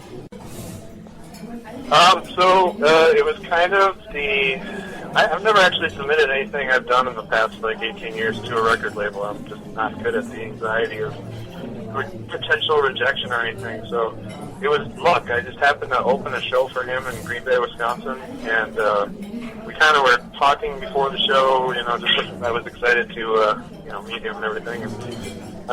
And then I did my sound check, and he came running up the stairs, and he said, is that one of your songs? And it was a cover, and I felt awful. I was like, no, it's not one of mine. But he watched my whole set, and he took a demo. When they were pulling out today, they go to Winnipeg the next day, which is like a huge drive from Green Bay, so they just had to leave right away. And 6 days later, he called me and made me an offer. So that simple, everybody. And then, the premise behind 1 Week Records, correct me if I'm wrong, is that you basically spend a week at Joey's in-house studio and just bust your ass recording a record. Is that true? Yeah, that's true. We did, for mine, we did pretty much, except for maybe the first day, about 17-hour days. I mean, you just wake up, you start working, you work until all the tracks sound the same and you can't figure it out anymore, and then you're done for the night, and then you go to bed and you just do it again. But yeah, it's really intense. But the whole time you're thinking, one, I'm getting to work with someone that I've idolized, for lack of a better term, for a good portion of my life, which is really exciting. And also, it's 1 week of work, and then you're done. Right. And but it's pretty crazy the actual week, because things can go wrong, and then it's like panic time. Yeah, I can imagine, power outage would really screw things up. Yeah, like with Laura Martin, something like that happened where a big piece of equipment broke, and she's from Australia, so it wasn't like she could just stay an extra couple of days or come back, So I was lucky. We didn't have any huge machine failures or anything when I was there. But you never know what can happen. Right. So while you're at Joey's, who's cooking food? Is it, or are you guys ordering out a lot? Cooking food? Yeah. We do a little bit of both. Joey cooks, so usually breakfast he'll make for us. I'm pescatarian, and his wife and daughter, I believe, are both just vegetarian and maybe even vegan. So he's good at cooking the kind of food I like. So usually, yeah, there's breakfast. They'll make something kind of creative, maybe with an egg or some fake sausage or something. It's very strong coffee, as you can imagine. And then throughout the day, you know, we might get lunch, we might not, at one of the neighborhood places. He lives in a really diverse neighborhood in San Francisco, so there's kinds of food there that I had never even heard of that was really tasty. So anything from, I think, Ecuadorian, perhaps, or something like that, to just great Mexican food that you can imagine in San Francisco, and different kinds of cuisine. So you say you're pescatarian, so I guess having the last name Hamburger, you probably get a lot of, you know, you almost catch a lot of shit for not being a hamburger fan. Well, yeah, I mean, I wasn't always pescatarian. It's not my real last name. It came from a band I was in called the Hamburgers. People remembered my first name but didn't know my last name, so they just kind of called me Walt Hamburger, sort of like a Joey Ramone type thing. Not that I'm putting myself in that, you know, category by any means, but just, you know, same name concept. So when we were with the Hamburgers, it was great because when we would tour, we'd often get a free dinner because people would want to take us to their favorite hamburger joints. But yeah, nowadays I'm a veggie burger guy. So yeah, it can get a little interesting, but it's worth a laugh, I guess. I don't know. I should change my last name to Pizza. Exactly. That's kind of what I wish I was done. If I could do it all over again, I'd be well pizza. For sure. What? Yeah, we were talking on this episode some of the best foods we've eaten. What is one of the best pizzas you've ever had, or maybe like the best? Oh man. Okay, this is a topic I could really go into detail on. But I would say, first of all, in San Francisco, just a shout out for one of the things that Joey fed me, Little Joe's Pizza, unbelievable. You hear about California pizza and you figure it's going to be all vegetables and California Pizza Kitchen and stuff like that. No, this is like your classic greasy Italian extra cheese, just delicious pie. But my favorite pizza is, I don't even know the name of the place because we just call it Iron River Pizza because it's a place in Iron River, Upper Michigan, and I hardly ever get to go there. But when we're there, I have some family up there, and when we're there, it's like the best pizza in the whole world. What about, well, I guess you're a pescatarian, what about in your olden days, best chicken wings? You know, I was never a chicken wing guy. Yeah? I was, it grossed me out just a little too much, the whole, I guess it's the fat, you know, part of it. Yeah. I like, if I did wings, it would be the boneless wings, and then it would just be something lame like Buffalo Wild Wings or something. I was never big into that. Okay. So that's a terrible answer. It's. But I would imagine somewhere in Buffalo they're probably pretty good. But. Well, I have had them at the Anchor Bar, which claims to have invented them, and I've had better in other places, so. Sure. Well, I suppose, I mean, they just invented it, they didn't perfect it, right? Good point, yeah. So, being from Wisconsin, sure, big cheese fan. Oh, yeah. I can never go vegan. I mean, and people say all kinds of stuff like, I can never do this, I can never do that. I truly never could go vegan. I mean, just cheese is like a good third of my diet, I'm sure. And it's so easy to get good cheese here. And we're just spoiled, and we're pretty much all fat, too, so it comes with the territory. Yeah, my fiance's family is from Wisconsin, and they would go visit, and she always talks about the cheese curds that they would get. And yeah, fresh cheese curds. Yeah, you can find them almost any gas station, liquor store, whatever, on Friday, and they'll be fresh. You'll know they're good if they're not refrigerated. They sit out on the counter. You buy them. They squeak in your mouth. They're delicious. You pay for it later, but they're amazing. So you are from Milwaukee? Or Milwaukee? I lived in Milwaukee a little bit as a kid. I was born in Green Bay. I moved around a lot. Now I live about 30 miles south of Green Bay. Okay, so Appleton area. So big Brewers fan and Packers fan and all that. Yeah, those are the two big ones for me. I would say I'm a baseball fan more than anything else, but the Brewers are usually pretty terrible, so it's a little easier to be a Packer fan because they tend to win more. I grew up in Pittsburgh, so I know the feeling. Yeah, right. Well, you guys have hockey, too, you can turn to. That's kind of nice. We don't really have that. That's true. We should. I mean, it's cold enough, but we should have a minor league team. Well, the Wisconsin Badgers have a pretty decent team every year, don't they? Oh, yeah, Yep, they usually have a good team. I actually did not follow them this year as far as what their hockey did, but yeah, Madison, they have good basketball, good football, good hockey usually, both men and women's, I believe. So you're on tour in Europe, going on tour in Europe with Joey and... It's Joey Cape, Flagwagon, me first giving me all that stuff. Yotam, Ben Horn from Useless ID. Yep. And then Laura Martin, who is another One Week Records artist. She's from Australia. So we got Joey and me from the States, and Yotam from Israel, and then Laura from Australia. So we're doing quite a bit of flying to get there. Yeah, I would say so. So you're heading out to Scotland soon, right? Yep. Like a week from right now, we'll just be, I don't know, at the time change, I guess we'll just be finishing up. But yeah, from when we're doing this interview, it's a week away. So I've never been anywhere except the U.S. and Canada, so this whole thing is going to be exciting and strange and scary and fun and just hopefully not too drunk. You know? Yeah, it'll be interesting. It should be a good time for you, especially with some seasoned veterans around that have done it right. before. Well, that helps a lot, like having people that know the territory. Plus, our tour manager will know what's going on and stuff, so I'm sure we'll see a few sites and take in a little culture. Well, that sounds pretty exciting, especially, seeing as where you started, playing in, bars and, opening up for Joey Cape one time, and now you're heading to Europe with them. Yeah, I mean, it's been an incredible, I guess year and a half now, and I really don't know how to put it into words. It's changed everything for me. I mean, it's definitely helped open up a lot more doors here at home for shows, and getting to work with people like Joey or KJ from Chicks Dig It or Tom or Dave Haas or just all these different people you get to meet and share the stage with and work with and things. I mean, it's pretty stupid that I get to do this, and I'm really appreciative of the opportunity and doing my best to take advantage of it because, it can all go away next week, you just never know. Yeah. Well, that's great, Walt. We wish you the best of luck. So we're going to head off here with a song by Walt that something that we all like to do. It's called Drink.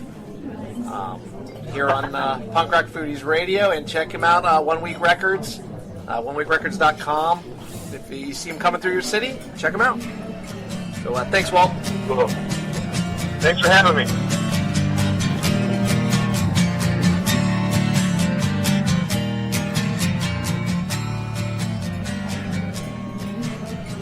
Punk Rock Foodies!